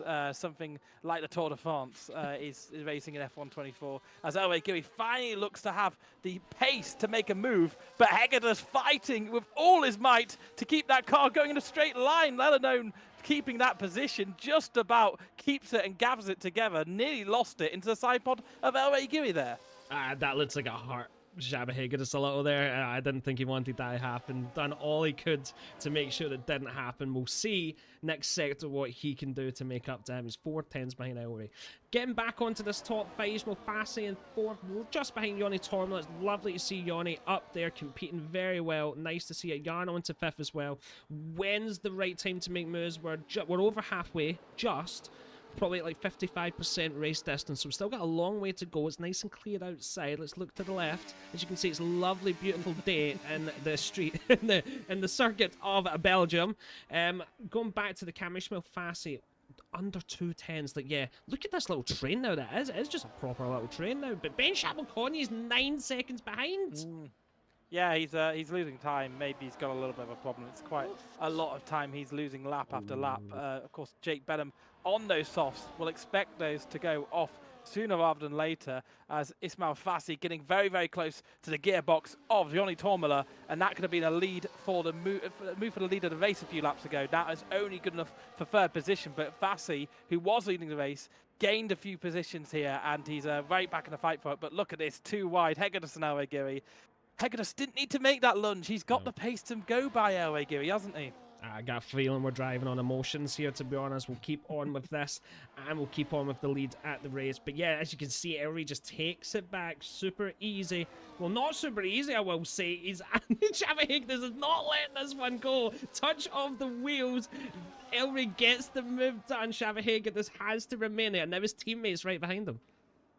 Yep, he's fighting very, very hard through there. We also saw a change of position. Svenno Gratsky and Savagna, they've switched around. Svenno Gratsky now third on the road in that amateur class. And Fassi now right on the back of this pro lead. He's going to be going for a move on Duncan Hoffland, surely into the final corner. Looks to the left, looks to the right. He's going to go around the outside if he's going to do it. It's going to be too wide. There's also a move from Jarno Opmeer behind. I think he tags the Williams as well for a good measure. Joni Tormela is going to lose positions. I think he's picked up a 3-second penalty as well to boot. And Jarno Opmeer up into fourth position. Fassi doesn't make that move on Hoffland. Hoffland keeps it stuck.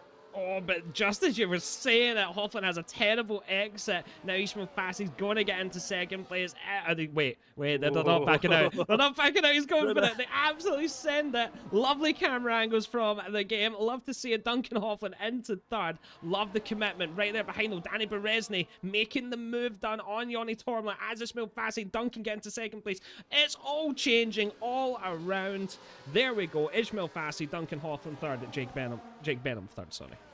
Be a little bit easier for us if the moves maybe happened on consecutive laps instead of nothing happening for about 4 laps, and then everyone uses their battery. It all goes wild, and you've got to work out the net race result because Fassi's got the lead of the race now. So Benham's fell down massively. Those softs starting to go off. He's going to be struggling through the rest of this one. Hopes for a safety car very, very soon. Milan Meyer, part of this Ferrari battle with Elway Gui. Elway Gui has been passed by Milan Meyer. Hegedus wants to go for a lunge. Every lap he wants to go for a lunge. And Elway Gui, he wants to stay with Milan Meyer for as long as possible and defend him from his own teammate. But yeah, Milan Meyer's going to pull away here. You can already see just has more confident on the exits, and the gap is forming between the two.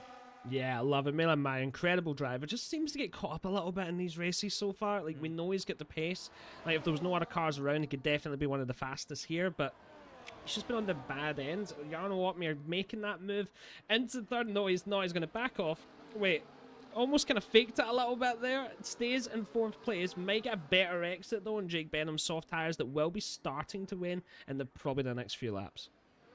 Yeah, he's going to be moving backwards, but Jake Benham's still in the DRS tow of the cars ahead, which is really important for the train staying together, solidified, and the cars behind not falling too far behind, but also keeping his chances of a good race result alive for as long as possible. Jake Benham's just got to grin and bear it and hope that someone further down the order or in front of the order causes a safety car and gives him a chance to reset his tyres, as Danny Beresny looking for a move up the inside of Joni Tormela. Jake Benham looking for a move up the inside of Duncan Hoffland. That didn't work out for him, but Danny Beresny. Yoni still too wide. Yoni almost pushed out onto the gravel, just enough racing room left, but it did compromise his exit out of Malmedy. And Esteban Pukki slides in. Thank you very much. 6th position for him. Yoni Tomlin has gone into free fall over the last few laps. Yeah, definitely, but at least he's still on this train at this moment in time. Anyone in this train, I think, definitely confidently could say could still win this race.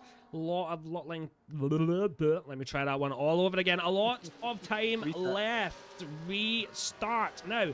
Elray, about 0.4 of a second still behind Milan Meyer, who is doing well, but definitely not dropping Elray as quick as we would have thought. That's going to make it a bad day for Csaba Hegeris, who definitely wants to get in front. I'll give him a little love tap and get in front, so he's going to have to hope that that DRS is lost. Jarno, 2/10 behind Jake Benham. Will they be going for this? Old teammates, love to see it. Different cars now, different companies, but same friendships, definitely. But doesn't mean you're just going to stay behind your friend, right? You're still going to absolutely send it. Oh yeah, if they are your friend, maybe you send it a little bit more, yeah. just purely for the bants. Yeah. But Jan Otmir right behind, he's tucked up behind, he looks to the inside. Does he brake a little bit later? No, he's just trying to put that pressure on. Again, get in those mirrors, put the pressure on. You do it to Scott, you're guaranteed a place. You do it to Jake Benham, not so. But they are all trained to do it. They just know if they wiggle around, make themselves known, it takes the mind of the driver off of the race circuit and onto them. And now Jarno Otmir, better exit through Eau Rouge and Radion, slipstream to boot. He's going to get into third position as the race as Duncan Hoffland just goes for a little bit of a speed bump with Fassi there. And it's 1, 2, 3, Fassi, Hoffland, Otmir. Yeah, Eastman Pukki had to back off a little bit there from Danny, and he gets a 3-second penalty. I'm seeing a lot more penalties than I usually see, to be fair. So this might actually be quite good for, like Julian, Yoni, who got it a lot earlier as well, even Zenigratsky as well, and that might come back into play. Now, Elray's kind of losing Csaba Hegeris. It is the battle that I did want to see, but it does look like Elray's absolutely sending it as fast as he can, might be using resources, and it looks like Hegeris did lose that DRS. Yeah, finally, that battle to settle down. Is actually his Ferrari teammate, which is paid to the end of that battle. Hegeris doing everything, every little bit of battery to try and stay within DRS range. He's teetering on the edge of it, but this is really, really close. What's that, like 2.5 seconds between the leading 7 cars? It's really not that much. Any mistake from any of these boys will lead them out of this race, you could say, with just over 25% race distance to go. Just all jostling for position. It feels like this isn't going to be a lap where they have an overtake, but maybe as Jake Benham goes into pits, he gives up the ghost. He knows those soft tyres are not doing their thing anymore, and he hopes he can maybe go for a long-winded offset here. Maybe he can go onto another pair of soft tyres and put pay to the rest of them. Let's see what the offset is going to be, because maybe Jake Benham's pulled a blinder. Who knows? I've been wrong many, many times before. So Benham looks out of it, but let's see. He did, yeah, you're right. He has went on to another set of softs, but that is 14 laps, and he only got 8 on the other ones before pitting. I don't know how that's going to work out too well, but yeah, if anyone can do it, I'm sure he can, so good luck to him. Elray losing Milan Meyer a little bit as well, but this main train, now 12 seconds off from Ben Chapeau-Cornier, who's just sadly doesn't have the pace there, but 7th place isn't actually the worst finish for him, to be honest, either. Representing RB quite well, because obviously Belen Elikas had DNF'd a long time ago, which meant, how was Savagna doing? Jake Benham comes out just in front of Julian Klaffenblock. I can't speak today. And there you go, that's done. So yeah, for Belen Elikas, it needed to be Savagna, who right now is actually doing quite good in terms of the amateur standings. He's going to get some points here. Yep, Julian Megablocks, he has the lead of the amateur class, and behind Benham, he can just use that DRS for a few laps just to bridge the gap here. So that's not going to be too bad for him in his defense from Savagna and Svenogratsky. So that's good. I mean, he's got a big boy gap to Savagna and Svenogratsky, but Svenogratsky looked to be in the pound seat in that amateur class. But we've said his name one too many times, and we've said it a few times there. So expect a few more positions to go for him. It's just how it works. I'm very sorry, everyone. Yeah, no, 100%. Elray not getting dropped by Milan Meyer. Like, this is a commanding thing for Elray. Like, he's an incredibly fast content creator, Elray, but sometimes we do see a little bit of difference between that sort of pro category and the content creator. Now, sure, he's in 13th place. Sure, he's not having the best race, but at the end of the day, if you can just show that you can keep that sort of pace, then who knows where you can go. He's too fast. Put him in cockpit cam or something. That will slow him down. Or left. That would be an even better challenge for him to do. He has to drive the whole race looking left. That would be fascinating. See how if his racecraft is any better. But Danny Bresney behind Jarno Uppmeer, behind Duncan Hoffman. Duncan Hoffman, a little bit of a gap to Fassi. Maybe he's just trying to use a bit of battery to break the toe behind Duncan Hoffman. Maybe having a mistake somewhere, still losing time. Duncan Hoffman could be a bit of a kingmaker here for Fassi if he loses any more time and ground to the Williams. Oh yeah, no, everyone behind him will just be screaming right now for Duncan to pick the pace up. Maybe he left himself on no ERS for too long, but 0.96, 0.93, 90, very, very close to that threshold. If any mistakes are made in these final two corners here before the long straight, I think it will be game over. But Ismail, can't blame him, he's absolutely sending it, trying to get away. Yeah, it's really teetering on the edge here. Where's the DRS activation? It's just, detection. It's just before the end of this straight, and it looks to me Duncan Hoffman has just done enough to stay around it. We'll know as we go around this left-hander. What is it? Just 0.03 of a second that separate him and that lack of DRS. And Hoffman just hasn't done it. Look at that Fassi still around that corner, just pulling away. It's gone over, but the DRS should be fine for Hoffman. He was just under it. As they go down to here, there's going to be another detection point as they come out of La Source and head towards Eau Rouge and Radion. That's really, really important. Can he get the good drive? No, he doesn't. It goes over a second, and that could be the curtains for Fassi. He could just drive off into the distance now. Jarno Uppmeer will know he's got to get the daggers out and get by the Aston Martin if he has any hope of maintaining that DRS to the lead driver. Yeah, definitely. Danny Beresny was saying no chance of you letting this guy get away. He's absolutely sent it to second. The whole order changing. Isfan Pukki, not much space for him there. Danny's just saying to everyone, don't worry, I'll get him. So the thing is, like, yes, normally if you break the DRS in a lobby, then there's a good chance you're going to get away. But not when you've got Danny, Jarno, Isfan and Duncan all behind you on DRS. They're all going to understand on that level that they can't fight for a few laps. Get right back up to him, and then they can start the fight again. Just use a little bit of that battery. You could see that someone had to use their battery to close that gap. Someone had to react, and they reacted. But now Fassi, can he just get back into his tempo and try and eke out that gap by 2 tenths? Does seem to be just maintaining at 8 tenths at the moment, but let's see. And if they use up too much of their battery, then they won't have the reserves to react to Fassi's advance here. It's very like cycling racing. If anyone watches that, it's so similar to how some of this racing is, and it's fascinating to see those piffs and paffs as we're at Belgium, we might as well say it, and the little fights that we go on as Johnny Tormler gets by Duncan Hoffland. He's having a woeful time. Those mediums have gone off a cliff, haven't they? Yeah, no, it's definitely just went from almost like first to like last in this pack now. Not letting this go at all, though. Gets that inside line. What is Yanni going to be able to do? Duncan from the inside to the outside line gets a good exit. Has to stay behind, but Yanni under a 10th away has to back off. Will he be able to do anything down? Hopefully he didn't use too many resources there defending that. Otherwise, Duncan might be able to keep this spot. Yep, Duncan has about a 10th gap behind. He won't go into for a move here, but he is very, very close behind. Is Johnny Tormler? Is he going to open up that DRS, use a lick of battery to close up? Remember, DRS will be open for Duncan Hoffman as well. He pulls out the slipstream, and I think he recognises Johnny Tormler is going to go through here. Danny Bresney, 1/10 is the gap to Ismail Fassi. Panic over. Go back, settle down for the rest of this race. 25% left, 11 laps of racing. Let's see if there's any more change of weather conditions, if the prevailing winds brings in a weather front to upset these drivers at the end. But it looks like they're all just looking to ride it out. Where did Jake Benham get to? 14 seconds is the gap for him. So I don't think he's done enough to put himself in that battle without an intervention of something else. No, although I would argue that certain shots of the sky are very grey when they were a lot brighter, maybe 5-10 laps ago. Like, look at that shot right there, looking very grey behind him. Ben Shabakonia with a 3-second time penalty. Right now that loses him a spot, that puts him down to 9th. So, sorry, no, well, Eulene does technically have that 3 seconds. Blah, blah, mate, I'm on fire. We're going to get rid of Eulene's once. We like his name too much. Yeah, he doesn't deserve a penalty. That's how it works, right? Every week the commentators get a choice to remove 3 seconds worth of penalties. Mate, so we're giving it a Klappenbach this week. Yes, mate, done.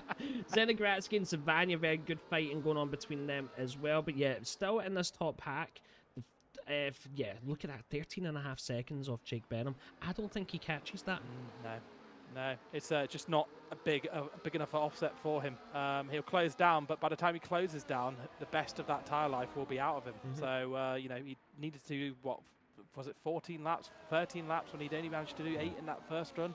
Yeah, just didn't work out for him. I think he expected a few other cars to go on the softs maybe, and hope for a safety car as well, but opposite strategy to everyone else. Maybe it turns up trumps for him. Today it hasn't, as Elway Geary still behind Miller Meyer, still just hanging in there. Good work from him, actually. Very, very good work so far in this one. Yeah, he's doing well.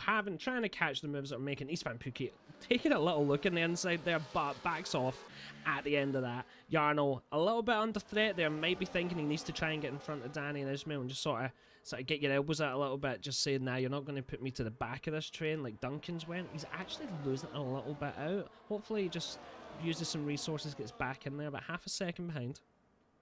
Yeah, Istvan Pukki looking to just get out of the slipstream a little bit there, slow himself down, tucked behind Jarno Opmeer, the Red Bull Sim Racing driver, as we head through this final sector on lap 34. The DRS chicken games could start to begin quite soon, but you know what?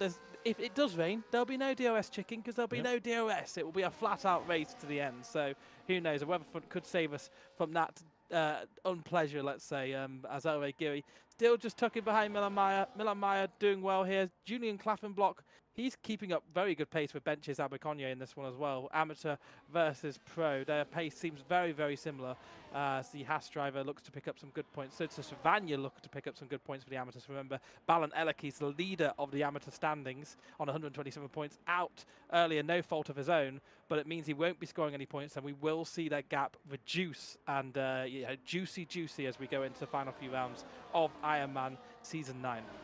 Yeah, as I say, it does suck for Elikis, but he has been so good so far that I'm sure he can still give some good showings until the end, but it will just give us a bit of space. It's nearly 4 wide. They almost looked at it a second, had to get back in. Istvan Pukki does settle in third. Quite amazing that they didn't all take each other out there. That was precision driving there. They all know how each other race. They're very used to how each other drive. They know what they're going to do with the car. That predictability, the consistency allows them to race that close together. And also their self-preservation skills in these races means that they can race lap after lap, maintain that position, and be there when the points are paid out. As Ismail Fassi looking to make a battle with Istvan Pukki, very, very close together yet again. Fassi, who was leading this time last time we went around the track, is now in 4th position, looking to climb his way back. But Danny Beresny making a decent gap on Jarno Opmeer here. So Jarno Opmeer is going to cling on to that DRS and close it down shortly. Let's see if he's going to be under any pressure from the McLaren and the Williams here. Yeah, definitely. Lovely camera shot. Looking at Ismail Fassi going around the outside. Look at this extra speed he had there. Should be able to get this done. Has to not go for 2 moves though. Jarno will obviously slow him down. Keeps that inside line, keeps 3rd place, gets his foot down, although Istvan Pukki is trying to make a move on the inside again. It's going to say, nope, I will take that spot right back. A little bit of wheel banging. There, it looks like it's getting a little bit more physical between Istvan and Ismail there. I've noticed the last few laps, they're starting to just get their elbows out a little bit more. Yeah, it's a very physical race. They're putting their cars in positions because they don't want to be overtook. They do want to be overtook. They're forcing the issue with each other. And now Fassi isn't comfortable being so far down the pecking order here, but Istvan Pukki also thinking, could I go for a move? Jarno Opmeer thinking, could I go for a move? Istvan Pukki goes to the outside in that, just tucks behind Fassi, still right behind the McLaren. Can he go for a lunge down to Ravage? I think it's just Constantine out too far for any positions to be made there. Joni Tormler not out of this one. He's been right at the front of this race for a very long time. Anyone in this leading pack could win it, barring anyone that maybe has a penalty. They may have just put pay to their day, but who knows? Lots of racing laps to go, lots of argy-bargy to happen, and those penalties could stack up. So yeah, anyone could win out of the leading 6. Yeah, definitely. Love to see it. But yeah, Yanni and his fan, they'll be raging at the ends with that 3-second time penalty. I've seen it every week, basically. They're all too good. They all remain in that DRS, so like the penalties are just too deadly. But Yarno, it's like now Danny's turn to absolutely just send it a little bit. But Yarno making sure to not get more than a second. At the end of the day, even if Berezny gets out the DRS, Yarno's fan and Ishmael will probably just work together quite quickly and get ridged right back up. Jake Benham's actually cutting. Oh my god, wait, nearly 3 wide there. Is Duncan Hoffman round the outside, oversends it a little bit too much there. Does have to stay behind Yanni, but yeah, definitely looked like a little bit of a send there from the outside. Yep, they're just not happy being this far down the order at the moment, and they don't want to race each other too hard though, because then you just lose ground to the cars in front, and yeah, any kind of loss of DRS at this stage would be deadly. You want to stay in the train, you want to remain in the fight, you want to float like a butterfly, and at the end you want to sting like a bee. And Istvan Pukki now right behind Jarno Opmeer, closing a little bit, but Jarno Opmeer is going to have a super offset on Danny Berezny. Will he go for a move? Just lifts and coasts. He doesn't want to take that position yet. He just wants to stay behind for a few more laps. Yeah, and that'll be to the annoyance of Danny. Maybe not now, but in a few laps, if the same thing keeps happening, and he's staying at the lead of this race, it could go very bad for him. Bertrand Savagna right behind Zenigratsky. They're having a nice little swapping battle every lap as well, doing their best to somehow try to catch up to the cars in front. There's quite a gap, though. They will definitely need a safety car if they want some more positions. Yeah, definitely running out of laps for that to happen now. LA Giri is stuck up with Milan Meyer all this time as well, so he's done decently, but you know, we're really thinking about those battles. I think he was closing down there for a second. I thought maybe just the lunge could have happened, a little bit of a wobble for him into the braking zone. Doesn't want to take out Milan Meyer. That wouldn't work out well for him. Yeah, you know, doing very, very decent as a Spaniard here, going to pick up some good points. I think it'll be 4th on the road in his class, as Jabba Heggers has been really firmly distanced. Yabba dabba do time for him. He's out of this one. And yeah, it's really this battle at the top. There's 6 drivers who have every chance of going over the road first here at least. Maybe not the overall win, but let's see who turns out trumps here. And let's see if anyone wants to go for a move on this lap. I think Jarno Opmeer, if he is going to go for a move, if he is going to get overtaken, he has to go for the move. And that little bit of sticking between Istvan Pukki and Fassi may have just saved Jarno Opmeer from having to go for a move on this lap.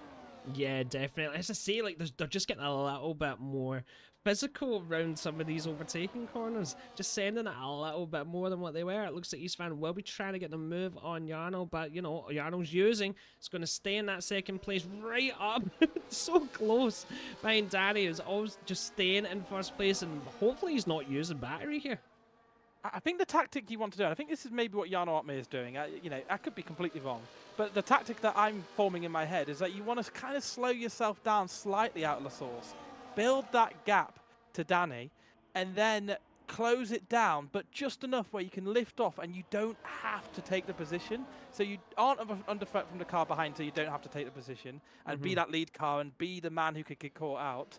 And I feel like he's just slowing down his pace just 1/4 of an inch through the first corner, and that's what maybe caught out Istvan Pukki and Fassi, and that he had that little bit of a moment where they almost took each other out. The lock of brakes, we saw the smoke in the air, and I think Jarno Opmeer is just slowing himself down so he can have that run. Look, the gap grows to 5 tenths, so it'll go to 6 tenths, just something around there, and that gives him enough overspeed so he can lift off and not have to challenge for the race win here. It's very clever driving from Jarno Opmeer, and let's see if he does it again on this lap.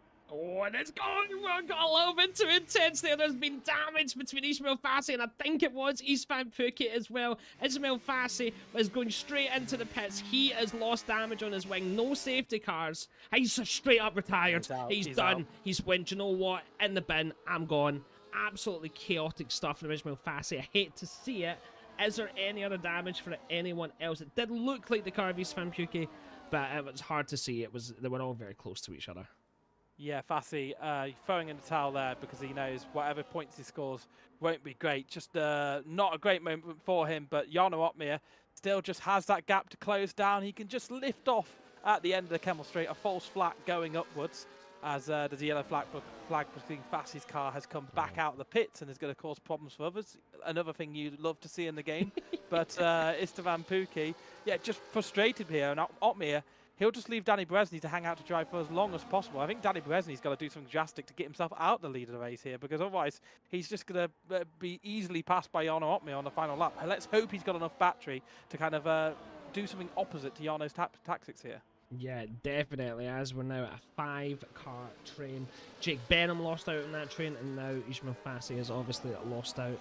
And they're getting at some straight away left the session. I hate to see it, that we're having such a good battle, but this is what happens when lap in, lap out, you are fighting such small margins, and because the DRS is so powerful, and etc, etc, you do, you know, you can only be that sort of good at the game for not every lap, right? You're going to mess up eventually.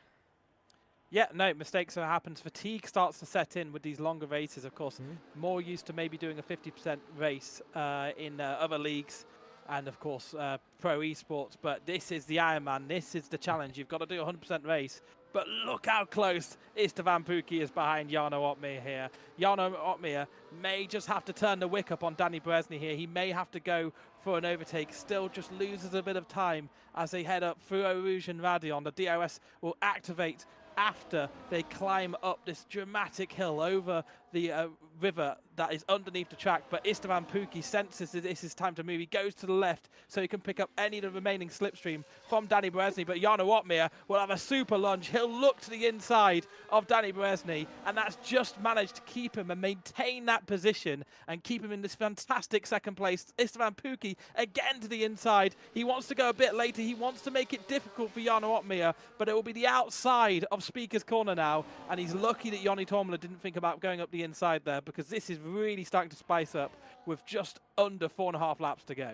Yeah, now it's the time of how long do these medium tyres stay the best tyre.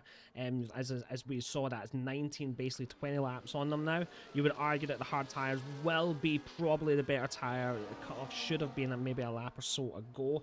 Very interesting. Danny seems to have absolutely nailed that strat, and if that's the difference, with a full tank of battery, he might be able to make some magic here. But Istvan Pukki and Joni Tormler, this is what Jarno needs to hope for, that they just kind of start fighting. He can just stay in that sort of 1-2 battle and only have him, because we saw that Jarno was in second, Istvan was in third, and he was able to get a really good exit on that DRS. It just shows that if you're in second, you're not safe either. Yeah, absolutely. He had to go on the attack to defend that position, and it was the only thing that he had left in his arsenal, but it worked a treat to keep it last time out. But then Istvan Pukki just a little bit further behind, not much of a difference. Jarno Opmeer will have the DOS going down the long straight to help and defend.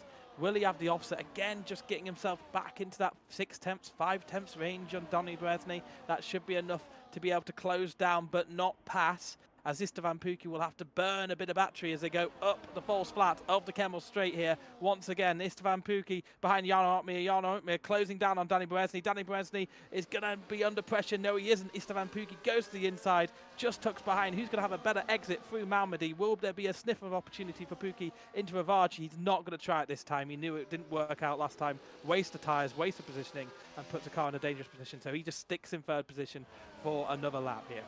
Yeah, I love to see it. Right, okay, lap 41. This is the crunch time now. These 5 guys need to get themselves in the order that they think is the best order. Istvan, obviously, you're thinking probably wants to be in second place at this moment in time. It almost feels like Danny Brezny might be choosing the race winner here. Do you know what I mean? Like, if he's still in front, and especially if they're going to do it coming into, like, turn 4 down that massive long straight, he can almost choose who he sort of blocks. Do you know what I mean?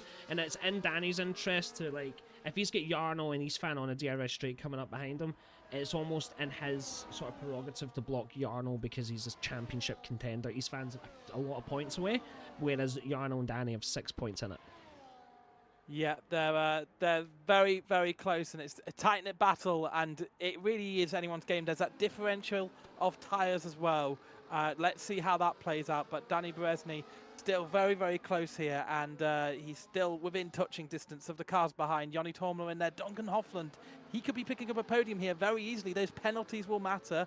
Everything will matter towards the end of this race. Jake Benham only managed to close down to within 10 seconds of this pack. He's probably going to have to settle for 6th position in this one unless something dramatic happens in these closing lap. But Istvan Pukki all over the back of Jarno Opmeer, and again he's going to plunge to the left here, try to go around the outside, but Joni Tormela, he wants to be involved with this fight. Is he going to go on a move on Istvan Pukki up the inside here on lap 42? He does. A little bit of brake trailing there, and pushed out Duncan Hofland from attack to defense. He loses out the position, Joni Tormela. Duncan Hofland takes that position and just tries to work his way through the pack here with just over 2 laps of racing to go.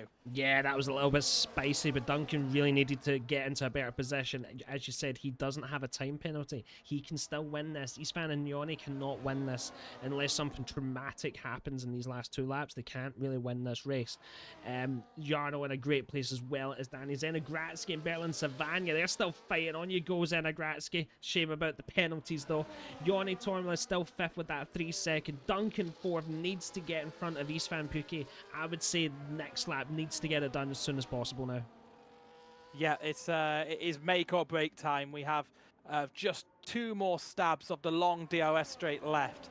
So Istvan Pukki could keep Duncan Hofland behind and stop him from being involved with the leading duo, but Istvan Pukki looking to close down on Jarno Opmeer. A different place to go on the attack. Into the final chicane they go. Jarno Opmeer still too wide with the McLaren as if Istvan Pukki. Istvan Pukki's gonna drop down here. Duncan Hofland will have to think about a move very, very soon to be involved with the race win, as Danny Beresny has an 8/10 gap. That will be closed down considerably. This is a perfect position for Jarno Opmeer to be on this final lap if he's going to make a move, and it's going to be closing down the Kemmel Straight, as long as he doesn't get passed by Istvan Pukki or Duncan Hofland, he has every chance to keep up with Danny Beresny and make a move, which he's chose not to do so far in this race, as Istvan Pukki still behind Jarno Opmeer. Jarno is 1/10 behind.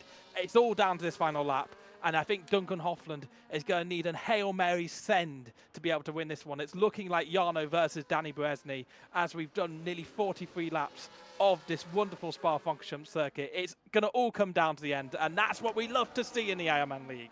Oh yeah, no, definitely. I was looking, so it was about 5/10 that Jarno gained down that long straight. But that's maybe not using 100%, you know, full last lap effort, so it could definitely be a lot more. But Danny, if he's got any chance of winning, needs to just absolutely send it. Bertrand Savagna getting back in front of Zenegratsky. But yeah, going back to Danny Beresny, 5/10. Istvan Pukki just a couple of tenths off of Jarno. Istvan, he's got nothing to lose here. You know what I mean? He's got that penalty. He's not getting a podium at this rate. He could just send it, to be honest. But Duncan has been struggling for a little bit of pace recently, to be honest. In the last 5-10 laps, I've noticed he's kind of just stayed at the back of that train. He's not swapped it much. He's found himself into 4th. Maybe he's happy with 3rd place, but if he's going to have to send it. Like, he has to send it now. I don't see how he can win it from this stage. Yeah, no, it's going to be big sends at the end here. But look at that, Jarno Opmeer. He's being able to keep the pace a little bit closer that time. What was it, 5/10 he gained last time around, and he's only 4/10 behind now. Each lap he's just been sandbagging a little bit in this battle, and Jarno Opmeer has maintained this 2nd position for a number of laps, 5 or 6 laps. A very difficult position to maintain. And as they head up for Eau Rouge and Radion for the final time, it's going to be the climb to victory here in the Ironman League. Can Jarno Opmeer do anything? Yes, he can. He has the offset of speed. He has the DRS. He has the burn. Istvan Pukki wants to get involved, but Jarno Opmeer is going to be on top here. But Danny Beresny, will he bend over that easily? No, but a wobble may pay to his chances here, and Jarno Opmeer takes the lead of the race for the first time here on lap 44. And Danny Beresny has ghosted through the battle as well. As the ghost of him, there must have been a bit of contact, and the game has decided to go. Look how close they actually are. Still round nearly a full sector inside of each other. Absolutely mad. Jarno in 1st place by 0.2 of a second, coming into the final sector of this race. They are still neck and neck inside, battling. Look at the difference there, just showing the pace between the 2 of them. Absolutely insane to see. Danny's going to have to do something special, though. They both are, as a back marker gets them all through. That's a yellow flag. It's just a slow car. Final sector, Gareth. Let's do it.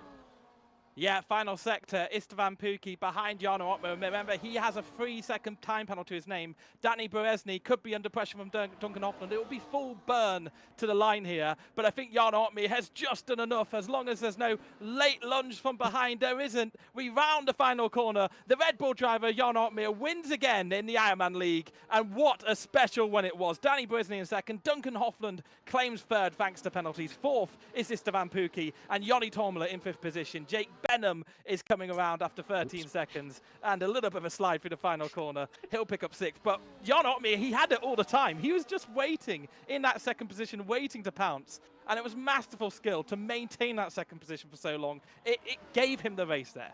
Definitely. A little last fight as well. Zenigratski in 10th. Can he get it done on Savannah? Penalties will make the deciding factor, though. Noikant's going to stay behind. Bertrand Savannah in 9th place. That will be very good for his championship battle against Elikis. We'll see how that does it next week. It must be getting a little bit close now. And El Rey sort of calmed down a little. Was able to stay in the DRS in Milan Maya and got himself a couple of points.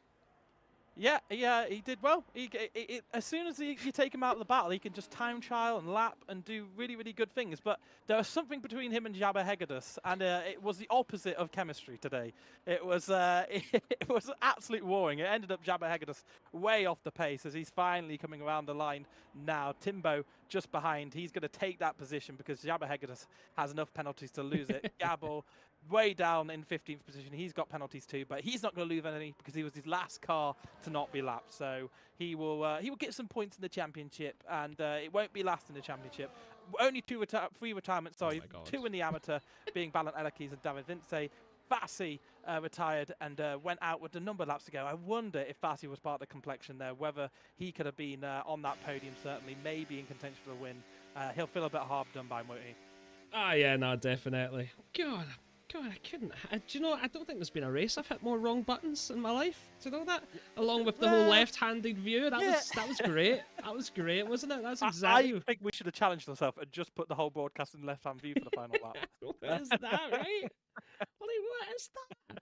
That's mad. But yeah, no, absolutely great results. Nice to see Yarno winning again. Duncan right up there as well. It really is like week in, week out.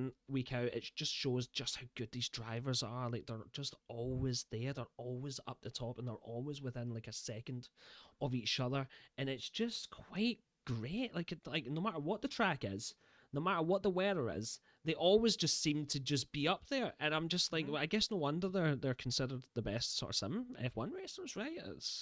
They prove it. They certainly do prove it. And you know, sometimes the game can get a bit of a bad rap at the moment because we have these kind of crazy DRS battles at the end. But on the flip side, as a commentator, at least you always know you've got a race to commentate through on those final laps. And there's nothing worse than as a commentator, you know the race has been sewn up for the final 10 laps, and you're just counting the laps down. So, I mean, we didn't know who was going to be the race winner right until the end. Jan Otmir kept himself in second position, took that win, and Danny Bresny tried to fight back, but losing that position to Esteban Pookie meant that he realistically couldn't do anything because of that 3-second penalty Pookie had. He king-made Jan Otmir on this one, and fascinating battles as always in the Ironman League. An absolute pleasure to be able to cast this one alongside you, Scott. Scott, I love commentating with you. It's been an absolute thrill. We always have fun, don't we? This was my first Ironman race, was with yourself as well. I remember I came in. And now look at us now, yay! Yeah. You're the master and I'm the apprentice nowadays. Let's face it. Right, okay, all right. But no, yeah, great race. Love to see it. We'll see if anyone will come in and talk to us in a wee minute. Definitely, we've seen probably some emotions going. That's what I've noticed the last couple of weeks. Definitely some emotions. We didn't have the chaos that we had last week with like lap 1 sort of absolute chaos. But yeah, sadly again we've seen another disconnect feature that is something that needs to try and get addressed hopefully soon. Not much you can do about it, right? But it certainly has been, I've noticed over the last couple of months it's been happening a bit more.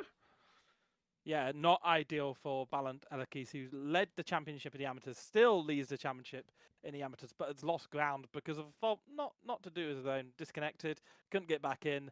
End of his day on lap 2. I mean, at least he didn't waste the whole night. Imagine that happens on lap 42. That would surely be worse. But yeah, it's difficult for him. I don't know if he would have liked the Belgium circuit or not, or whether it would have been a good place for him. But you know, every cloud for us. I'm glad that championship lead has come down in the amateur standings because there's something else to talk about. There's already a lot to talk about with Ironman League, but there is something else to talk about. A battle there that isn't going to get wrapped up with rounds to go. Yeah, no, exactly. And if if you're new in recently, you don't really know what we're talking about. We do have sort of two championships going in that lobby. We'll have the professionals in their sort of category, and we also have the amateurs in their category as well. So people like Bertel and Savannah now getting a good sort of fight for that first place. We have Bill and Elkis in first place at that moment in time. So it just goes to show there is a lot going on, and sometimes these battles, like for 11th, 12th, are actually really intense battles because we do assume most of the time that the top 10 pros should maybe finish first to 10th. So what you find is 11th, 12th, 13th is actually that fight going for the amateurs. It does get all over the place, but Gareth, let's talk to Duncan Hofflin, shall we? Let's see what he's got to say about the race ahead. Yeah, I've just dragged him in. Took the pleasure of dragging him. Duncan, a podium position there in that one. A long, long fight. You ended up coming through, not managing to be part of that final fight for the lead there. Just struggled over the final few laps. What meant that you couldn't quite get to the front of that pack at the end there?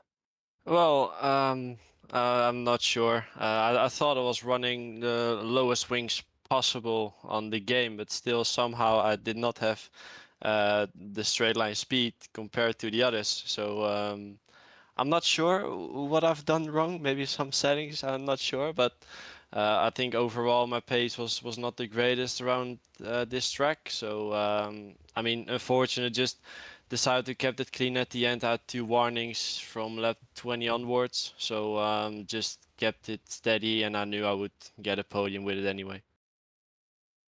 That's amazing. Not like good to see you again. How are you? Like, are you good? Are you feeling confident with the game? You're getting right into it. Yeah, you're saying your pace wasn't up there, but we've seen you basically most of the races that you join. You're in that sort of fight. So obviously, hope you're maybe thinking it's maybe a setup thing or whatever.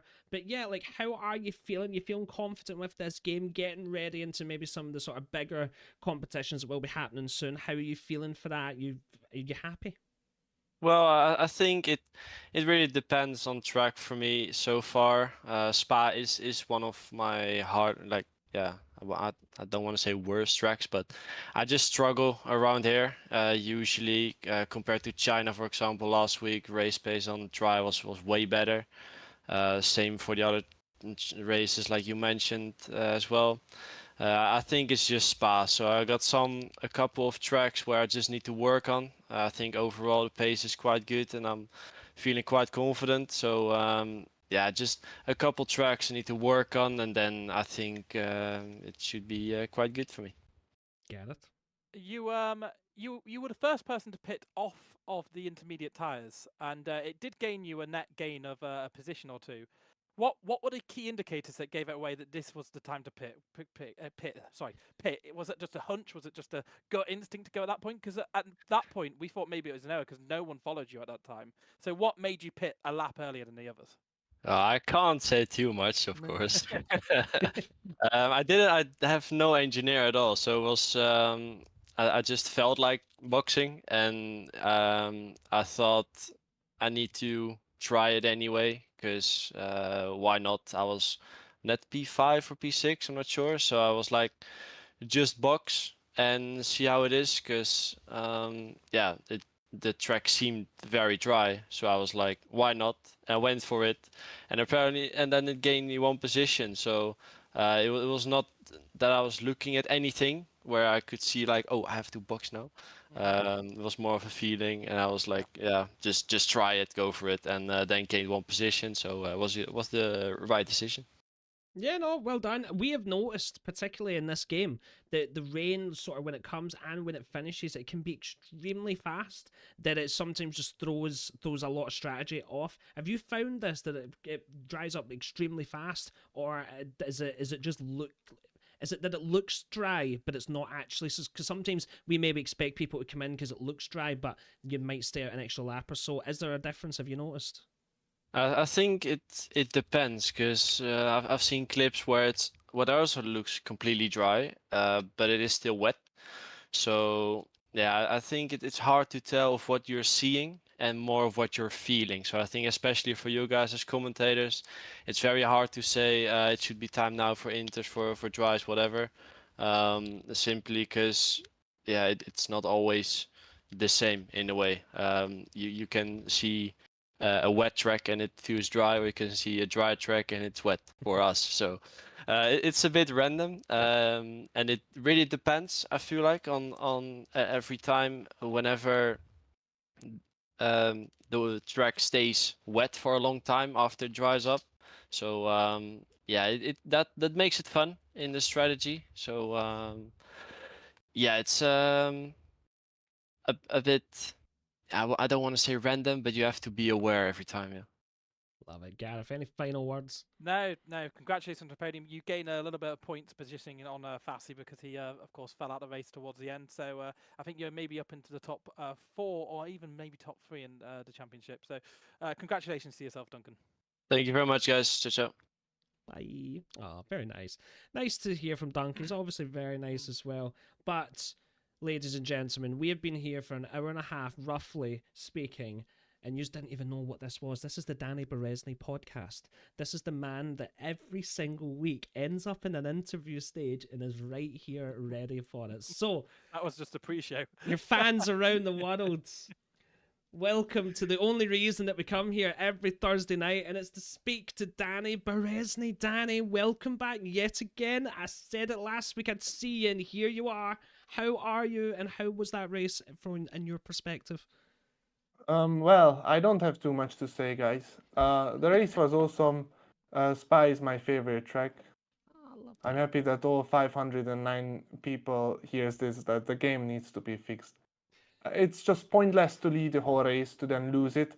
And also, I'm not sure if you saw it from the broadcast, but I literally got overtaken by Istvan because I lagged back. I lagged back Yeah, by we like saw 2 you tenths. ghosted. You and ghosted then, on our screen for about Yeah, half a I lap. was ahead of him because only Arno could pass me, and we were side by side. I already had a laggy and a gluey moment in Le Combs, but we survived that, and then another lag came. And it's definitely not my fault because everyone is lagging. Servers are not stable. Slipstream is super bad. There is no, just as I told last week. So I can't say anything positive, guys. Apart from that, Spa is great, and I still came P2, but I'm losing the championship because of this shitty DRS strategy. So Love it. see you next week, hopefully. Let's do it, Danny. Look, if no one says anything, nothing changes. Am I right? So please always tell us exactly what happens from your perspective. These things matter. These things matter. And yes, no game can always be perfect, but we are noticing that there's been maybe just a few too many issues. I don't know if you've seen as well, but the amateur championship leader, he sadly had that sort of disconnect and DNF bug, put him out of the race. Definitely, we're noticing these two championships are getting a lot closer due to external factors. But at the end of the day, you still done amazing, and your fans from around the world would still want to hear from you. Danny, give us a few words to your fans who Thank you very much for supporting us week by week. Hopefully, when the game is fixed, we can put on even a better show. Stick around, wait it out, because we have no alternative options at the moment. Exactly. Gareth, anything you would like to say? We get any problems? I mean, the flip side of this is, you were leading for that long in the race, and I don't feel like at any point you decided to get any kind of DRS chicken. You didn't play around with the DRS. You just kept your position. Is that just a stance you want to take? You don't want to get pulled into these silly little fights where you're slowing down, la-di-da-di-da, because it just felt like Jarno was just closing down that gap, keeping it steady, knowing that he had the DRS and the battery on hand for the final lap. Is it a purposeful decision not to slow it down too much and get involved with silly games? Well, maybe in esports I will slow it down, but in leagues it's not worth it to ruin your ruin your reputation for childish strategies. Yep, fair enough. Yep, tell that to Alex Gillen. Yeah, fair enough, Danny. Great, fantastic. Unfortunate you lost out to Jarno there, but yeah, great driving from yourself. Really clean, and quite a few skirmishes throughout that broadcast, which were fantastic to commentate on and fantastic to watch. So thank you very much for all of those. For the broadcast, guys, have a wonderful end to the week. Goodbye. We'll see you next week, Danny. All right, so. He was not happy, buddy, was he? Game in the bin, EA in the bin, Spa not in the bin because he loves that. Yeah, look, as I say, look, I'm sorry if this is the last time that I'm allowed to do this, but I do believe that you stay quiet for as long as you can. Don't get me wrong. Like, no, there's no point shitting on a game, essentially, if it's just out. But we are noticing a lot more problems, and I do actually like the fact that some people are starting to speak out about it, because hopefully, you getting frustrated in your home, you're not really going to be able to do much, to be fair. But that people like Danny with that bigger platform, yes, they put so much of their life into this that it is going to get frustrating, and I don't want to be this guy that just sort of tries and ignores it for as long as you can. We have our issues with it. We are hoping that fixes are on the way. We don't want to be too mean and too sort of bad and put too much pressure on anyone, but there is sort of fundamentals that could be hopefully getting looked at this moment in time. And I feel like if we all just sort of politely try and say our piece respectfully, then get in the bin. Do you know what I mean? Just get in the bin if you're not going to fix it at this stage. We're being nice. Fix it. We all want forward progression with the game, right? We're all here because we love the game, we love the series, we love watching Formula 1, we love racing Formula 1, we love talking over people virtually racing Formula 1, and we want that forward progression. Let's hope the F2 cars are a bit better in the game now. That's what I keep thinking. Maybe next year we can have a little bit better physics, better handling. But we'll see. We'll certainly see with that one, and let's just talk about it and keep it in the open. Call a spade a spade. Let's hope it gets better. Exactly. Call a spade a spade. Right. Ladies and gentlemen, this has been round 8 of WOR's Ironman. We appreciate you so much watching week in, week out. Yes, there's things that are going wrong, but at the end of the day, like, this championship battle is actually spicing up. Yes, Danny's going to need to find some extra sort of power now to catch up to Jarno, but he's not that far ahead, honestly. It's not too much. We're on to double digits now, but I think it's like 11 or 12 points or something like that. It's not too much. Can definitely still happen. Sorry, the amateur championship heating right up after Elika's gone and Savannah getting a good amount of points. That's actually heating up. We're going to be back next Thursday night. Gareth, your first time this season with us. I hope you've had fun. If people like you, where can they find you? Yeah, just on Gareth Allen TV on all the social media gubbins. I put Instagram next to my name today. I'm on there, not too often on there though, but go and give me a follow if you've liked it. I will definitely appreciate that, and I'll appreciate probably spectating this one in the weeks to come. It's always fun to watch back the Ironman League races. Perfect. I've been Scott Taylor UK. If you think the game's in the bin, then go follow me, and then I'll know exactly what you think. If you don't follow me, the ratio is going to be unbelievable. All right, let's do the ratio and see what happens. I love it, guys. Thanks so much for watching. I hope yous are all right. I hope yous have had a little good moan at the game or whatever as well, and had fun in your night and enjoyed some cracking racing. It has been a banging time. I will see you next Thursday. From me and Gareth, adios, take care of yourself, goodbye, auf Wiedersehen, tschüss.